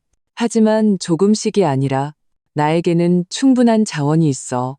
우리는 노인들이 필요로 하는 모든 것을 갖추고 제대로 설계하고 지을 거야. 지연이의 미소는 몇 달간의 폭풍우 끝에 비친 한 줄기 햇살과도 같았습니다. 정말요, 엄마? 그렇게 해주시겠어요? 우리가 함께하는 거야. 제가 정정했습니다. 내 아버지가 원했던 것처럼. 그 후 몇 주 동안 우리는 건축가, 엔지니어, 노인케어 전문가들과 만났습니다. 지연이는 직장에서 쉬는 날을 이용해 회의에 참석했고 항상 사랑요양원의 노인들과의 경험을 바탕으로 아이디어와 우려사항을 제시했습니다. 모든 복도에 손잡이가 필요해요. 그녀는 주장했습니다. 그리고 미끄럼 방지 바닥도요. 박 할머니는 요양원 화장실에서 벌써 2번이나 넘어지셨어요. 그녀가 물질적 이득을 가져다 주지 않는 프로젝트에 그렇게 몰두하고 헌신하는 모습을 보는 것은 매혹적이었습니다. 이것은 제가 결코 알지 못했던 지연이었습니다. 어쩌면 항상 거기에 있었는데 몇 년간의 왜곡된 가치관 아래 묻혀 있었던 것일지도 모릅니다. 프로젝트가 진행되면서 우리의 관계도 변해갔습니다. 천천히 상처가 아물기 시작했습니다. 완전히는 아니었죠. 어떤 흉터는 영원히 남을 것입니다. 하지만 새로운 것을 짓기에는 충분했습니다. 어느 날 오후 그녀의 아파트에서 설계도를 검토하던 중 지연이가 질문으로 저를 놀라게 했습니다. 엄마, 언젠가 저를 다시 신뢰하게 되실 거라고 생각하세요? 저는 하던 일을 멈추고 그녀를 똑바로 쳐다보았습니다. 그녀가 새 아파트로 이사 왔을 때 했던 것과 같은 질문이었습니다. 신뢰하기 시작하고 있어. 저는 솔직하게 대답했습니다. 그건 하룻밤 사이에 일어나는 일이 아니야. 지연아, 넌 우리 사이에 아주 깊은 것을 깨뜨렸어. 알아요. 그녀는 눈물을 글썽이며 고개를 끄덕였습니다. 그리고 매일 후회해요. 사랑요양원에서 이 할머니를 볼 때마다 자식들의 방문을 기다리지만 결코 오지 않는 그분을 볼 때마다 저는 제 엄마에게 거의 그 짓을 할 뻔했다고 생각해요. 하지만 넌 그러지 않았어. 제가 강조했습니다. 완전히는 아니었지. 그리고 지금 우리는 다시 세우려고 노력하고 있잖아. 저에게 또 다른 기회를 주신 엄마 덕분에요. 그리고 너에 대한 믿음을 결코 잃지 않으셨던 내 아버지 덕분이지. 그녀는 눈물 사이로 미소 지었습니다. 가끔은 아빠가 이런 일이 일어날 줄 알고 계셨던 것 같아요. 제가 다시 제 길을 찾으려면 바닥을 쳐야 한다는 것을요. 내 아버지는 항상 우리 모두보다 멀리 보셨지. 프로젝트 시작 6개월 후 작은 지원 주택이 형태를 갖추기 시작했습니다. 우리는 그것을 정우의 쉼터라고 이름 지었습니다. 떠난 후에도 계속해서 우리 가족을 하나로 묶어주는 그 남자를 기리기 위해서였습니다. 쉼터에는 6개의 개조된 방, 바다를 조망할 수 있는 넓은 거실, 공동주방, 그리고 본체의 테라스와 연결되는 테라스가 있었습니다. 모든 것이 노인들의 편안함과 안전을 위해 최소한의 세부 사항까지 고려하여 설계되었습니다. 언제 첫 손님들을 모실 수 있을까요? 지연이가 공사 현장을 방문할 때마다 조급하게 물었습니다. 인내심을 가지렴. 제가 대답했습니다. 모든 것이 완벽하기를 바라니까.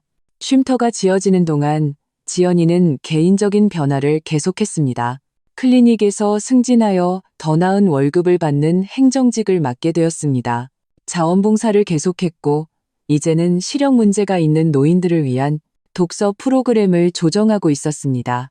그리고 놀랍게도 간호학과 입학 시험을 준비하기 시작했습니다. 항상 보건 분야에서 일하고 싶었어요. 그녀가 저에게 털어놓았습니다. 하지만 민혁 씨는 시간 낭비라고 제가 공부하기에는 너무 나이가 많다고 했어요. 다시 시작하기에 너무 늦은 때란 없단다. 저는 그녀의 결단력에 자랑스러워하며 대답했습니다. 사랑 요양원을 방문했을 때 최 원장님이 저를 따로 불렀습니다. 선자 씨, 과거에 당신과 지연이 씨 사이에 무슨 일이 있었는지 모르고 계속 알고 싶지도 않아요. 하지만 한 가지는 말씀드려야겠어요. 따님이 여기서 생명을 구했어요. 무슨 말씀이세요? 물론 문자 그대로는 아니지만 그녀가 일하는 그 병동에 어르신들은 우울해 있었어요. 많은 분들이 식사를 거부하고 약 복용을 거부했죠. 지연이 씨가 독서 프로그램과 기억력 활동을 시작한 이후로 모든 것이 바뀌었어요. 이제 그분들에게는 목적이 생겼어요. 그분들은 그녀를 기다려요. 저는 가슴이 벅차오르는 것을 느끼며 그곳을 떠났습니다. 지연이는 단지 의무를 이행하거나 빚을 갚고 있는 것이 아니었습니다. 그녀는 진정한 소명을 찾은 것이었습니다. 정호의 쉼터가 마침내 완공되었을 때 우리는 작은 개소식을 열었습니다. 공간을 즐길 첫 6명의 노인들을 초대했습니다. 모두 사랑요양원 출신으로 지연이와 최 원장님이 선정한 분들이었습니다. 그 중에는 지연이가 자장가를 불러 진정시켰던 알츠하이머를 앓는 김어르신도 있었습니다. 그날은 상태가 좋았고 정신이 맑았으며 지연이가 머물 방을 보여주는 동안 그녀의 손을 꼭 잡고 있었습니다. 고급 호텔 같아요. 그는 바다 전망에 감탄하며 반복했습니다.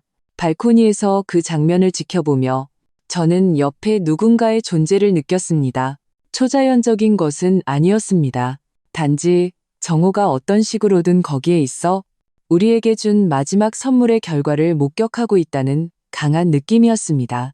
그가 자랑스러워할 거야. 제 뒤에서 목소리가 들렸습니다. 지연이가 김어르신을 쉬게 하고 발코니에서 저와 합류하러 온 것이었습니다. 그래, 그럴 거야. 제가 동의했습니다. 우리 둘 다를.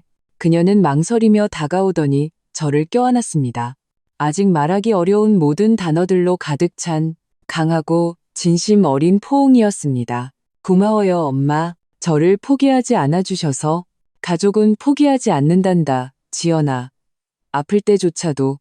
그날 밤 우리는 본체에 머물렀고 최 원장님과 간호사 한 분이 쉼터에서 노인들을 돌보았습니다. 우리는 정호와 함께 수없이 그랬던 것처럼 테라스에 앉아 별을 바라보았습니다. 가장 마음 아픈 게 뭔지 아세요? 지연이가 갑자기 물었습니다. 아빠 시계를 절대 돌려드릴 수 없다는 거예요. 그분에게, 두 분에게 정말 중요했는데 저는 잠시 망설이다가 몇 달 전에 샀던 정호의 것과 아주 비슷한 시계를 주머니에서 꺼냈습니다. 같은 건 아니야. 제가 설명했습니다. 하지만 그분이 어떤 식으로든 아직 가까이 계시다고 느끼게 해줘. 지연이는 조심스럽게 시계를 받아들고 세부사항 하나하나를 살펴보았습니다. 거의 똑같아요. 그래. 그리고 그거 아니? 중요한 건 시계 자체가 아니야. 그것이 담고 있는 추억이지. 그녀는 고개를 끄덕이며 제게 시계를 돌려주었습니다. 추억, 그건 아무도 팔거나 가져갈 수 없죠. 해변에 부서지는 파도 소리만이 가득한 편안한 침묵이 우리 사이에 흘렀습니다. 달빛에 비친 제 딸을 바라보았습니다. 그리고 제가 키운 아이나 저를 배신한 여자가 아니라 그녀라는 복잡한 사람을 보았습니다. 끔찍한 실수를 저지를 수도 있고 놀라운 구원을 이룰 수도 있는 사람. 엄마, 마침내 그녀가 말했습니다. 저 아직 갈 길이 멀죠? 우리 모두 그래, 딸아. 인생이란 그런 거야. 끊임없이 다시 시작하는 것. 정호의 쉼터개소 후 1년이 지났습니다. 노인들을 위한 작은 지원주택으로 시작된 것이 목적 면에서 확장되었습니다. 쉼터는 이제 격주로 그룹을 받아 더 많은 사랑, 요양원 입소자들이 짧은 기간이라도 바다를 즐길 수 있게 했습니다.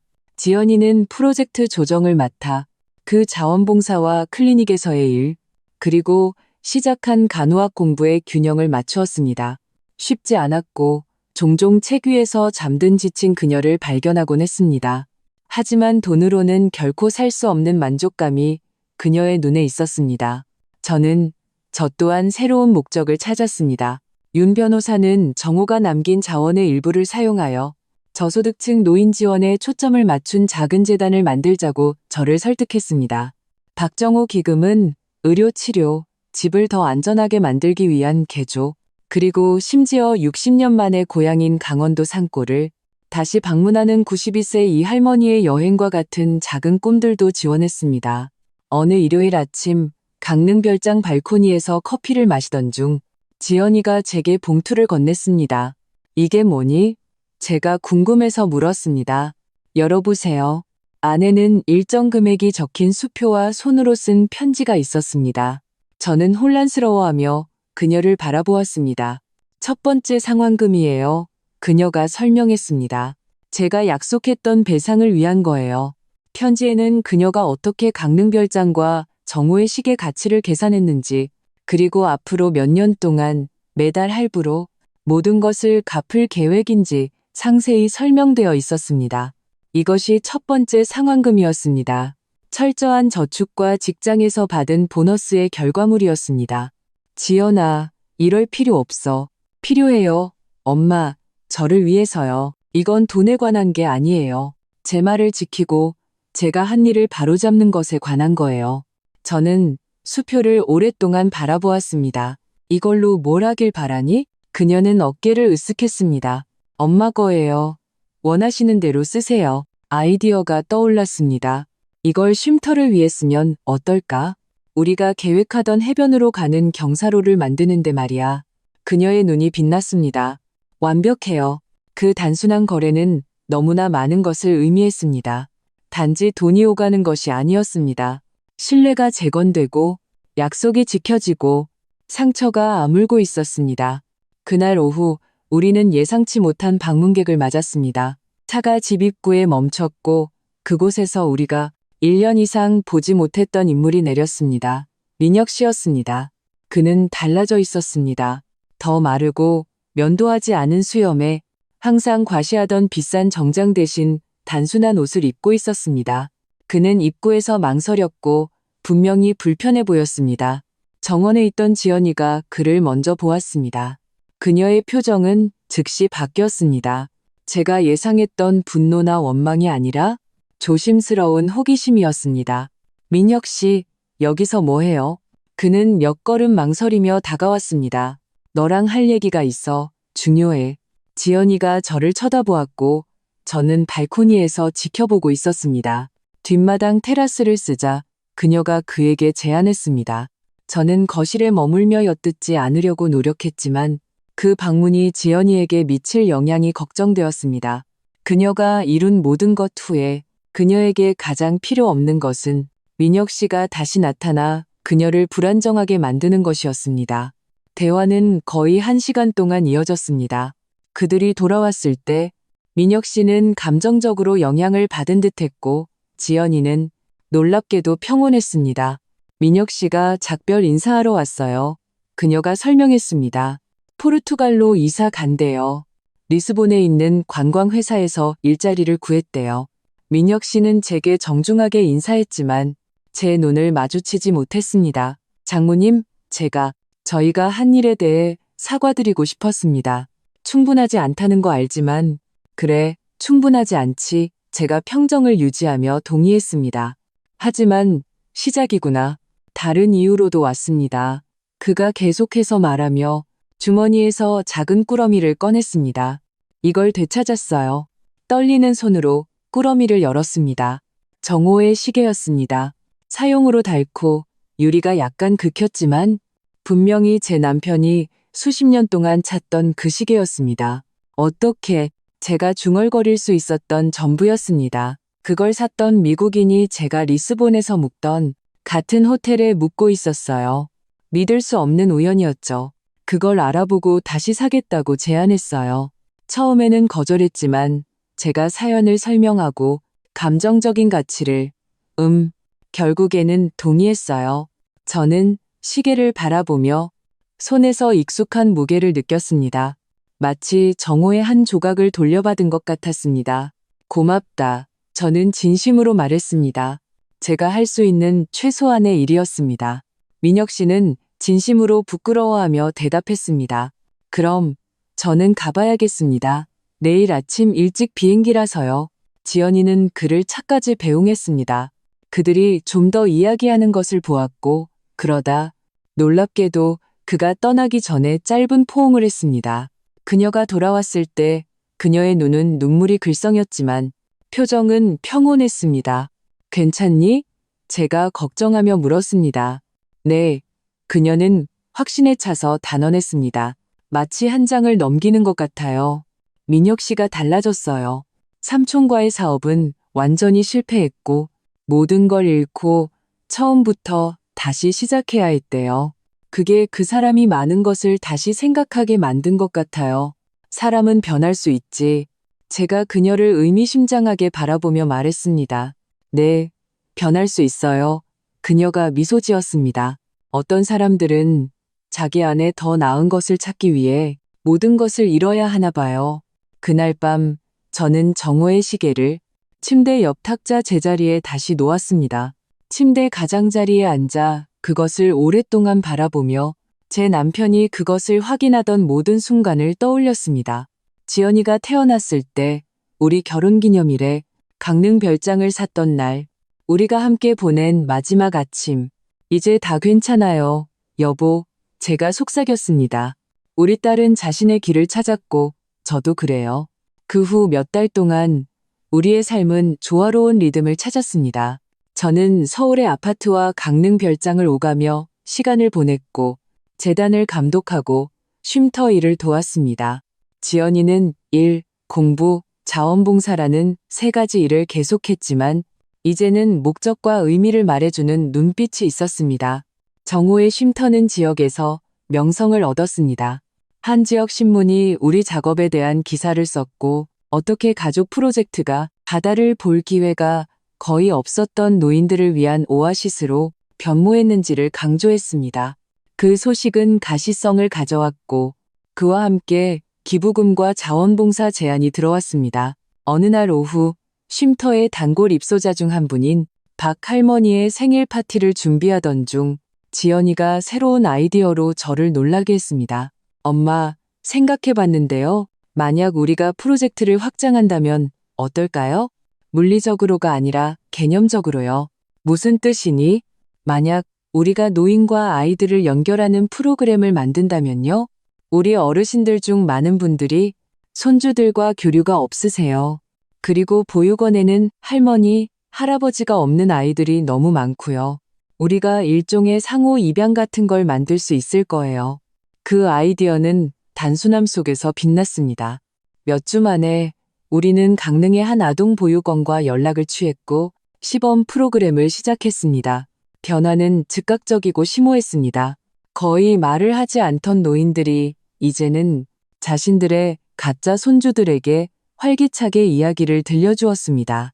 거의 웃지 않던 아이들이 이제는 마음의 할머니, 할아버지의 품으로 달려갔습니다. 그런 방문 중 하나에서 저는 지연이가 김어르신과 5살짜리 줄리아라는 여자아이와 함께 모래사장에 앉아있는 것을 보았습니다. 세 사람은 모래성을 쌓으며 파도가 너무 가까이 다가올 때마다 웃었습니다. 2년 전에는 상상도 할 수 없었던 장면이었습니다. 두 번 생각하지 않고 강릉별장을 팔았던 제 딸이 이제는 자유시간을 알츠하이머를 앓는 노인과 고아 소녀에게 기쁨을 가져다 주는데 바치고 있었습니다. 그녀는 이 일을 위해 태어났어요. 제 옆에 있던 최 원장님이 말했습니다. 사람들을 돌보고 연결하기 위해서요. 이렇게 타고난 재능을 가진 사람은 본 적이 없어요. 저도 그래요. 제가 감동하며 동의했습니다. 그리고 우리가 이 모든 것을 거의 잃을 뻔했다는 걸 생각하면 어느 날 시장에서 돌아오는 길에 저는 본체 테라스에 앉아 생각에 잠겨 바다를 바라보는 지연이를 발견했습니다. 저는 그 내성적인 순간을 존중하며 조용히 그녀 옆에 앉았습니다. 무슨 생각하고 있었는지 아세요? 마침내 그녀가 물었습니다. 뭔데? 인생이 어떻게 돌고 도는지에 대해서요. 2년 전에 저는 호화 크루즈 여행 자금을 마련하기 위해 이 집을 팔았어요. 엄마 생각은 안 하고 제 순간적인 쾌락 외에는 아무것도 생각하지 않았죠. 지금은 세상에서 이보다 더 소중한 곳을 상상할 수 없어요. 저는 그녀의 손을 잡고 부드럽게 쥐었습니다. 중요한 건 우리가 어디에 있었는지가 아니라 지금 어디에 있느냐는 거야. 제가 대답했습니다. 네. 하지만 과거를 완전히 잊을 수는 없어요. 제가 다시는 되고 싶지 않은 사람이 누구인지 상기시켜 주니까요. 과거는 그런 목적이 있지. 우리를 가르치고 형성하지만 우리를 가두어서는 안 돼. 그녀는 제 말을 되새기며 고개를 끄덕였습니다. 엄마, 항상 알고 싶었던 거 하나 물어봐도 돼요? 물론이지. 그날 제가 집이랑 시계를 팔았다는 걸 알게 되셨을 때 정확히 어떤 기분이셨어요? 그러니까 분노나 배신감 말고 그것은 어려운 질문이었고 저를 병원 대기실에서의 그 참담한 순간으로 되돌아가게 했습니다. 내가 실패했다고 느꼈어. 제가 고백했습니다. 엄마로서, 교육자로서 나는 생각했지. 이런 짓을 할 수 있는 사람을 키우기 위해 내가 어디서 잘못했을까. 그게 가장 깊은 고통이었어. 조용한 눈물이 그녀의 얼굴을 타고 흘러내렸습니다. 죄송해요, 엄마. 매일매일 죄송해요. 알아, 딸아, 알아. 그리고 매일매일 나는 너를 조금씩 더 용서한단다. 우리는 조용한 침묵 속에 앉아 하늘을 주황색 톤으로 물들이며 지기 시작하는 해를 바라보았습니다. 쉼터에서는 웃음소리가 들려왔습니다. 노인들과 아이들이 발코니에서 자원봉사자들의 감독 아래 도미노 게임을 하고 있었습니다. 아빠가 지금 뭐라고 하실지 아세요? 지연이가 작은 미소와 함께 물었습니다. 뭐라고? 내가 결국에는 모든 게 잘 될 거라고 했잖아. 저는 웃었습니다. 왜냐하면 그게 바로 정호가 할 말이었기 때문입니다. 때때로 저를 짜증나게 했지만 결국에는 종종 사실로 증명되던 그 낙관적인 문구, 지금 우리를 보고 계실 것 같아 제가 말했습니다. 내가 다 알고 있었다는 표정으로. 우리는 함께 웃으며 우리 사이에 정호의 존재를 느꼈습니다. 유령이나 고통스러운 기억으로서가 아니라 통합하는 힘, 우리의 행동을 통해 계속될 살아있는 유산으로서. 그날 밤 박할머니의 파티가 끝나고 마지막 손님들이 쉼터를 떠난 후 저는 발코니에 혼자 남아 저 멀리 배들의 불빛을 바라보았습니다. 주머니에서 정호의 시계를 꺼냈습니다. 이제는 부적처럼 가지고 다녔습니다. 당신이 옳았어요. 내 사랑. 제가 속삭였습니다. 우리 딸에 대해서, 인생에 대해서, 시작에 대해서. 그리고 그가 세상을 떠난 이후 처음으로 저는 완전한 평화를 느꼈습니다. 단지 상실에 대한 체념적인 수용이 아니라 그의 사랑과 지혜가 우리를 통해 계속 살아있다는 깊은 이해, 그의 이름을 딴 쉼터에서 우리 딸의 변화 속에서 더 강하고 더 현명한 여성으로서의 제 자신의 재탄생 속에서. 다음 날 아침, 지연이가 아침 식사를 하러 왔을 때 그녀는 서류 폴더를 가지고 왔습니다. 이게 뭐니? 제가 궁금해서 물었습니다. 노인학 레지던트 프로그램 지원서예요. 그녀가 대답했습니다. 긴장과 결단력이 뒤섞인 목소리였습니다. 간호학을 졸업한 후에 노인 케어 전문가가 되고 싶어요. 저는 엄청난 자부심으로 제 딸을 바라보았습니다. 이것이 정호의 진정한 유산이었습니다. 돈이나 재산이 아니라 마침내 지연이 안에서 꼽힌 가치관.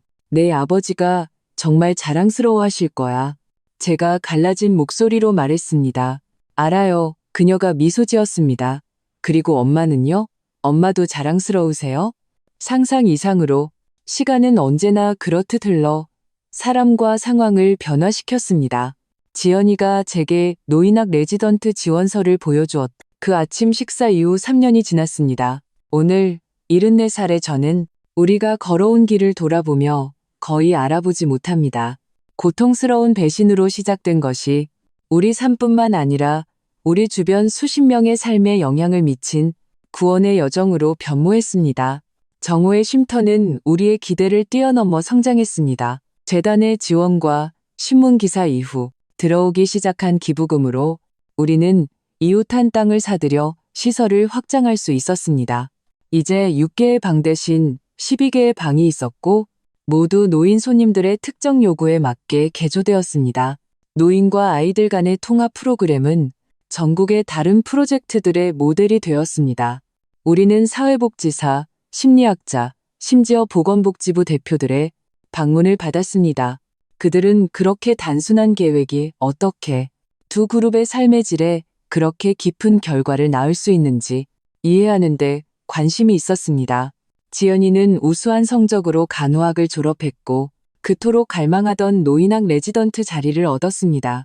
그녀는 쉼터에서의 일과 학업을 병행하며 종종 밤을 새워 모든 것을 해냈습니다. 하지만 저는 그녀가 불평하는 것을 본 적이 없습니다.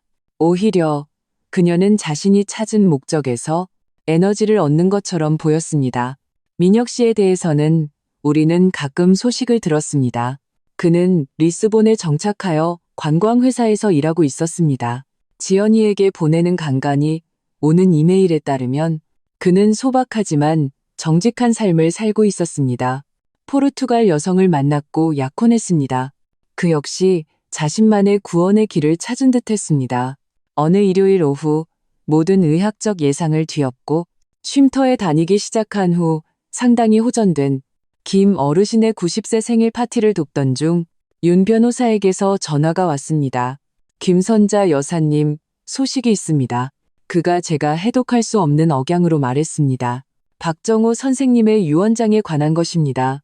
유언장이요? 하지만 저희는 몇 년 전에 유언장을 개봉했는데요. 변호사님, 아닙니다. 박 선생님께서는 두 번째 유언장을 남기셨습니다. 그가 사망한 지 5년 후에 개봉하라는 구체적인 지시와 함께요. 그 기한이 다음 주에 만료됩니다. 심장이 빠르게 뛰었습니다. 정호와 그의 놀라움, 그렇게 오랜 시간이 지난 후에도 그가 아직 우리가 모르는 무엇을 더 계획했을까요? 언제 볼 수 있을까요? 제가 조급하게 물었습니다. 다음 주 정확한 날에요. 그는 그것에 대해 매우 구체적이었습니다. 그리고 여사님과 따님이 참석해달라고 요청했습니다. 다음 주 지연이와 저는 윤 변호사 사무실에서 만났습니다. 우리는 둘 다 이 새로운 문서에서 무엇을 기대해야 할지 몰라 긴장했습니다. 지연이는 제 손을 꼭 잡았습니다. 준비되셨습니까? 윤 변호사가 물었습니다. 네, 우리는 조용히 고개를 끄덕였습니다. 그는 봉인된 봉투를 조심스럽게 열고 손으로 쓴 편지와 몇몇 법률 서류를 꺼냈습니다. 먼저 편지를 읽겠습니다. 그가 설명했습니다. 그 후에 서류를 설명하겠습니다. 정호의 단단하고 특징적인 글씨로 쓰인 편지는 이렇게 되어 있었습니다. 나의 사랑하는 선자와 지연이에게 만약 너희가 이 편지를 읽고 있다면 내가 떠난 지 5년이 지났다는 뜻이겠지.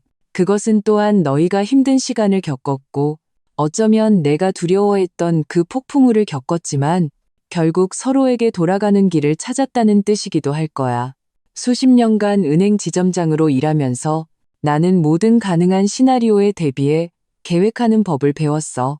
내가 선자에게 남긴 이전 봉투는 최악의 시나리오를 위한 나의 비상계획이었지. 이것은 최고의 시나리오를 위한 나의 계획이야. 너희 둘이 역경을 극복하고 다시 함께 있는 시나리오 말이다. 오늘 내가 비밀로 유지했던 마지막 재산이 하나 있어. 경기도 북부 해안에 있는 작은 섬이야. 몇 년 전에 아직 야생적이고 가치가 없을 때 사두었지. 오늘날 그곳은 보존된 천국이야. 이 섬은 너희가 팔거나 상업적으로 개발하기 위한 것이 아니야. 그것은 성역이고 환경적 유산이야. 소유권 서류와 함께 새로운 재단, 희망의 섬재단의 정관이 있어. 이 재단은 그 지역을 보존하고 교육적, 치료적 목적으로 사용하는 책임을 질 거야. 나는 아이들이 환경 보존에 대해 배우고 노인들이 그곳의 완만한 산책로에서 평화를 찾고 연구자들이 풍부한 생물 다양성을 연구하는 것을 상상해. 그리고 나는 너희 둘이 이 모든 것을 관리하며 강릉 별장협당에서 이미 시작했기를 바라는 그 일을 계속하는 것을 상상해. 이것이 너희에게 주는 나의 마지막 선물이야.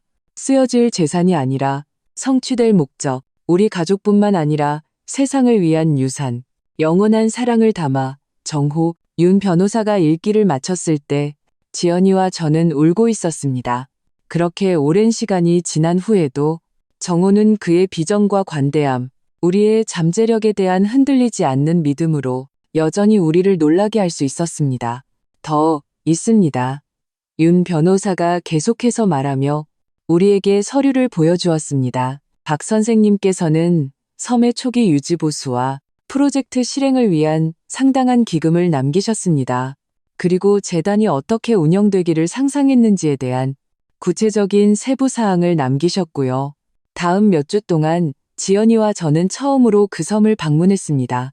정호가 묘사했던 그대로였습니다. 백사장 해변, 울창한 숲, 그리고 인상적인 생물 다양성을 가진 보존된 천국이었습니다. 약 20만 평방미터 크기였고 연구자들과 방문객들을 위한 기지로 사용될 수 있는 작은 중앙 건물이 있었습니다. 그곳의 산책로를 걸으며 저는 다시 한번 우리 옆에서 우리를 인도하고 그곳의 잠재력을 보여주고 미래에 대한 그의 비전을 공유하는 정호의 존재를 느꼈습니다. 놀라워요. 지연이가 말했습니다. 우리가 자금만에서 쉬는 동안 아빠가 어떻게 이걸 그렇게 오랫동안 비밀로 유지할 수 있었을까요? 그리고 우리가 지금 정확히 무엇을 필요로 할지 어떻게 아셨을까요? 내 아버지는 항상 멀리 보셨지. 제가 대답했습니다. 정호의 조용한 지혜와 그가 사람들과 상황을 어떻게 소수만이 가진 깊은 이해로 관찰했는지를 떠올리며 그는 다른 사람들이 단지 문제를 보는 곳에서 잠재력을 보았고 다른 사람들이 단지 어둠을 보는 곳에서 희망을 보았지. 다음 몇 달 동안 우리는 희망의 섬 프로젝트에 완전히 몰두했습니다. 생물학자, 환경교육자, 그리고 지속 가능한 건축 전문 건축가들을 고용했습니다. 아이디어는 학생 그룹과 노인들을 받을 수 있는 최소한의 인프라를 만들되 지역 자연을 최대한 보존하는 것이었습니다. 지연이는 제가 매일 감탄하는 열정으로 프로젝트의 리더십을 맡았습니다. 의료 레지던트로서의 고된 일상에도 불구하고 그녀는 팀과의 회의, 선방문, 활동 계획을 위한 시간을 냈습니다. 어디서 그렇게 많은 에너지가 나오는지 모르겠다. 어느 날 밤 부엌 식탁에서 건축 설계도를 검토하며 제가 말했습니다. 그녀는 지난 몇 년간 그녀의 얼굴에 다시 나타난 그 진정한 미소를 지었습니다. 목적에서요, 엄마. 정말 중요한 일을 할 때 에너지는 자연스럽게 나와요.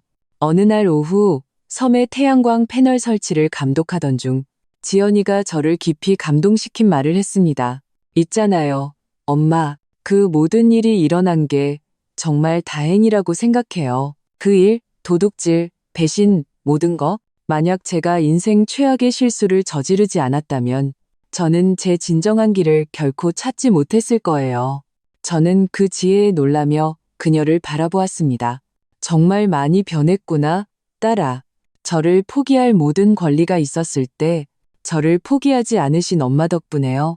그리고 모든 것을 예측하신 내 아버지 덕분이지. 그녀는 생각에 잠겨 수평선을 바라보았습니다. 가끔은 아빠가 정말로 예측하셨는지 아니면 이런 일이 일어나도록 조건을 만드셨는지 궁금해요. 만약 아빠가 엄마에게 그 봉투를 남김으로써 우리를 지금 있는 곳으로 정확히 이끌 일련의 사건들을 촉발하고 있다는 것을 알고 계셨다면요. 그것은 매혹적인 관점이었습니다. 조용한 전략가, 정호. 몇 년 후에야 꽃필 씨앗을 심고 있는. 어떤 식으로든 제가 계속했습니다. 그는 자랑스러워 하실 거야. 특히 너를. 희망의 섬 재단은 정호의 쉼터 5주년에 공식적으로 출범했습니다. 우리는 섬에서 몇몇 지역 당국, 자원봉사자, 사랑요양원의 노인들, 그리고 이미 우리 프로그램에 참여하고 있는 보육원의 아이들이 참석한 가운데 간단한 행사를 열었습니다. 행사 중에 지연이는 제가 결코 잊지 못할 연설을 했습니다. 5년 전 저는 완전히 다른 사람이었습니다. 그녀의 목소리는 분명한 감정에도 불구하고 단호했습니다. 저는 물건을 모으고 사람들에게 깊은 인상을 주고 왜곡된 성공 개념을 위해 살았습니다. 저는 제 자신의 어머니를 훔치고 호화로운 여행의 대가로 가족의 추억을 파는 지경에 이르렀습니다. 청중 위로 정중한 침묵이 흘렀습니다. 제가 몰랐던 것은 제가 무한히 더 가치 있는 것을 찾기 위해 모든 것을 잃어야 했다는 것입니다. 목적, 사명, 정말로 중요한 것에 대한 새로운 이해. 제 어머니는 제가 그녀를 버렸듯이 저를 버릴 수도 있었고 제 행동의 결과를 혼자 감당하게 내버려둘 수도 있었습니다. 하지만 그녀는 더 어려운 길을 선택했습니다. 요구하는 사랑을 통한 교육의 길, 일과 책임을 통한 구원의 길, 그리고 제 아버지는 육체적으로는 부재하시지만 그의 비전, 관대함, 인간 잠재력에 대한 흔들리지 않는 믿음을 통해 계속해서 우리의 발걸음을 인도하고 계십니다. 그녀는 우리 주변의 섬을 가리켰습니다. 이곳은 단지 생태적 성역이 아닙니다. 시작과 두 번째 기회의 상징입니다. 여기서 노인들은 새로운 의미를 찾고 아이들은 보존에 대해 배우고 연구자들은 환경 문제에 대한 해결책을 찾을 것입니다. 하지만 무엇보다도 이 섬은 우리 각자 안에 존재하는 변화의 가능성을 나타냅니다. 그녀가 끝냈을 때 청중 중에는 마른 눈이 없었습니다. 연설 내내 제 손을 잡고 있던 김어르신이 감동적으로 속삭였습니다. 따님 눈에는 신의 빛이 있어요. 김 여사님. 많은 어둠을 겪은 후에야 켜지는 빛이요. 그 후 몇 년 동안 저는 그 빛이 강해지고 확장되는 것을 보았습니다. 지연이는 의료 레지던트를 마치고 취약한 상황에 있는 노인들을 위한 임상진료와 재단 프로젝트 조정을 오가며 시간을 보냈습니다. 희망의 섬 프로그램은 노인들을 위한 치료와 통합된 환경교육에서 전국적인 참고 자료가 되었습니다. 우리 정기적인 섬 방문 중 하나에서 우리는 지연이가 바닷가 바위에 앉아 팀의 생물학자와 함께 바다거북 보존에 대해 배우는 아이들 그룹을 지켜보는 것을 발견했습니다. 무슨 문제 있니? 제가 그녀의 생각에 잠긴 표정을 알아차리고 물었습니다. 아니요, 아무것도요. 그녀가 대답했습니다. 단지 우리가 어떻게 여기까지 왔는지 되돌아보고 있었어요. 저는 그녀 옆에 앉아 이제는 시간의 흔적이 남은 얼굴에 바닷바람을 느꼈습니다. 가장 인상적인 게 뭔지 아세요? 엄마? 그녀가 계속했습니다. 단지 장소의 변화나 심지어 제 자신의 변화가 아니에요. 단 하나의 결정이 어떻게 모든 것을 바꿀 수 있는지를 보는 거예요. 무슨 결정? 엄마의 결정요. 제가 한 짓을 알게 되셨을 때 아빠가 남기신 돈을 그냥 써서 엄마 재산을 되찾고 저를 제 운명에 내버려둘 수도 있었어요. 그게 더 공정했을 거예요. 하지만 엄마는 더 어려운 길을 선택하셨죠. 네, 아버지가 선택했을 길, 제가 덧붙였습니다. 네. 그리고 지금 우리가 어디에 있는지 보세요. 그녀는 섬을, 배우고 있는 아이들을, 접근 가능한 산책로를 따라 평화롭게 걷고 있는 노인들을 가리켰습니다. 이 모든 것은 엄마가 저를 포기하지 않기로 결정했기 때문에 존재해요. 저는 그 관찰의 무게를 느끼며 딸을 껴안았습니다. 만약 제가 순수한 복수의 길을 선택했다면, 만약 정호가 제게 준 힘을 단지 지연이를 벌주기 위해서만 사용했다면 무슨 일이 일어났을지 종종 자문했습니다. 저는 제 딸을 영원히 잃었을 것이고 저는 쓰라리고 원망에 가득 찼을 것입니다. 정호의 쉼터는 결코 존재하지 않았을 것이고 희망의 섬 재단은 실현되지 않은 꿈이었을 것입니다. 때로는 제가 말했습니다. 용서는 단지 우리가 다른 사람에게 주는 선물이 아니라 우리 자신에게 주는 선물이야. 그날 밤 우리가 섬에 지은 작은 지속 가능한 집에 앉아 주머니에서 정호의 낡은 시계를 꺼냈습니다. 그것은 여전히 완벽하게 작동했고 제 남편의 손목에 있을 때와 같은 정확성으로 초를 세고 있었습니다. 고맙습니다. 제가 별이 빛나는 밤에 속삭였습니다. 모든 것에 대해서, 지혜에 대해서, 성견지명에 대해서, 계속해서 우리를 인도하는 사랑에 대해서 부드러운 바닷바람이 제 얼굴을 스쳤고 마치 정호의 대답 같았습니다. 어떤 식으로든 저는 그가 모든 것을 보고 있다는 것을 알았습니다. 쉼터의 번영, 지연이의 변화, 희망의 섬 재단의 탄생, 74살의 저는 인생이 우리가 계획한 길을 거의 따르지 않는다는 것을, 때로는 귀중한 것을 잃어야 값을 매길 수 없는 것을 찾을 수 있다는 것을, 용기와 지혜로 마주할 때 고통은 목적으로 변모할 수 있다는 것을 배웠습니다. 그리고 사랑, 진정한 사랑은 단지 감정이 아니라 모든 증거가 반대를 가리킬 때조차도 상대방의 잠재력을 믿는 매일의 결정이라는 것을. 그 운명적인 휴대폰 메시지 이후 10년이 지났습니다. 10년의 변화, 도전, 그리고 68살에는 상상도 못했던 성취. 오늘 78배 저는 우리가 쌓아 올린 유산을 감사와 경이로움이 뒤섞인 마음으로 바라봅니다. 고통스러운 배신으로 시작된 것이 수백 명의 삶에 영향을 미치는 프로젝트 네트워크로 변모했습니다. 이제 박사 학위를 가진 지연이는 노인학을 전공했고 알츠하이머를 앓는 노인들을 위한 자연과의 재연결 요법에 대한 혁명적인 연구를 개발했습니다. 결과는 놀라웠고 질병 진행 지연의 징후를 보였습니다. 지연이는 제네바에서 열리는 학회에 함께 가서 우리 작업을 발표하자고 저를 초대했습니다. 무대에서 그녀는 세상에 우리 이야기를 들려주었고 모든 것을 제 용서와 정호의 비전에 돌렸습니다. 민혁 씨가 예기치 않게 나타나 직접 사과했습니다. 포르투갈에서의 세월로 변모한 모습이었습니다. 저는 민혁 씨를 용서했습니다. 그를 위해서가 아니라 저를 위해서. 왜냐하면 원하는 노년에 짊어지기에는 너무 무거운 짐이기 때문입니다. 해변을 걸으며 쉼터의 움직임을 관찰합니다.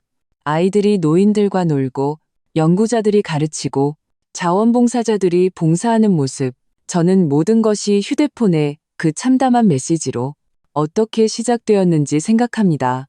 우리가 거의 영원히 잃을 뻔했던 정호의 시계를 줍니다. 그리고 이해합니다. 진정한 유산은 재산이 아니라 우리가 존중하는 가치관, 우리가 선물로 바꾼 상처, 포기하기가 더 쉬울 때조차도 우리가 제공하는 사랑이라는 것을, 때로는 정말로 중요한 것을 찾기 위해 모든 것을 잃어야 합니다. 만약 이 극복과 가족의 구원에 대한 이야기가 마음에 드셨다면 채널 구독을 잊지 마시고 알림을 받기 위해 종 모양 아이콘을 활성화하고 모든 차이를 만드는 그 좋아요를 눌러주세요. 독점 콘텐츠와 미리 보는 이야기를 원하신다면 채널 멤버십 가입을 고려해보세요. 영상 아래 가입 버튼을 클릭하기만 하면 됩니다. 감동적인 실화 이야기를 좋아하는 친구나 가족과 공유해주세요. 다음 시간에 만나요.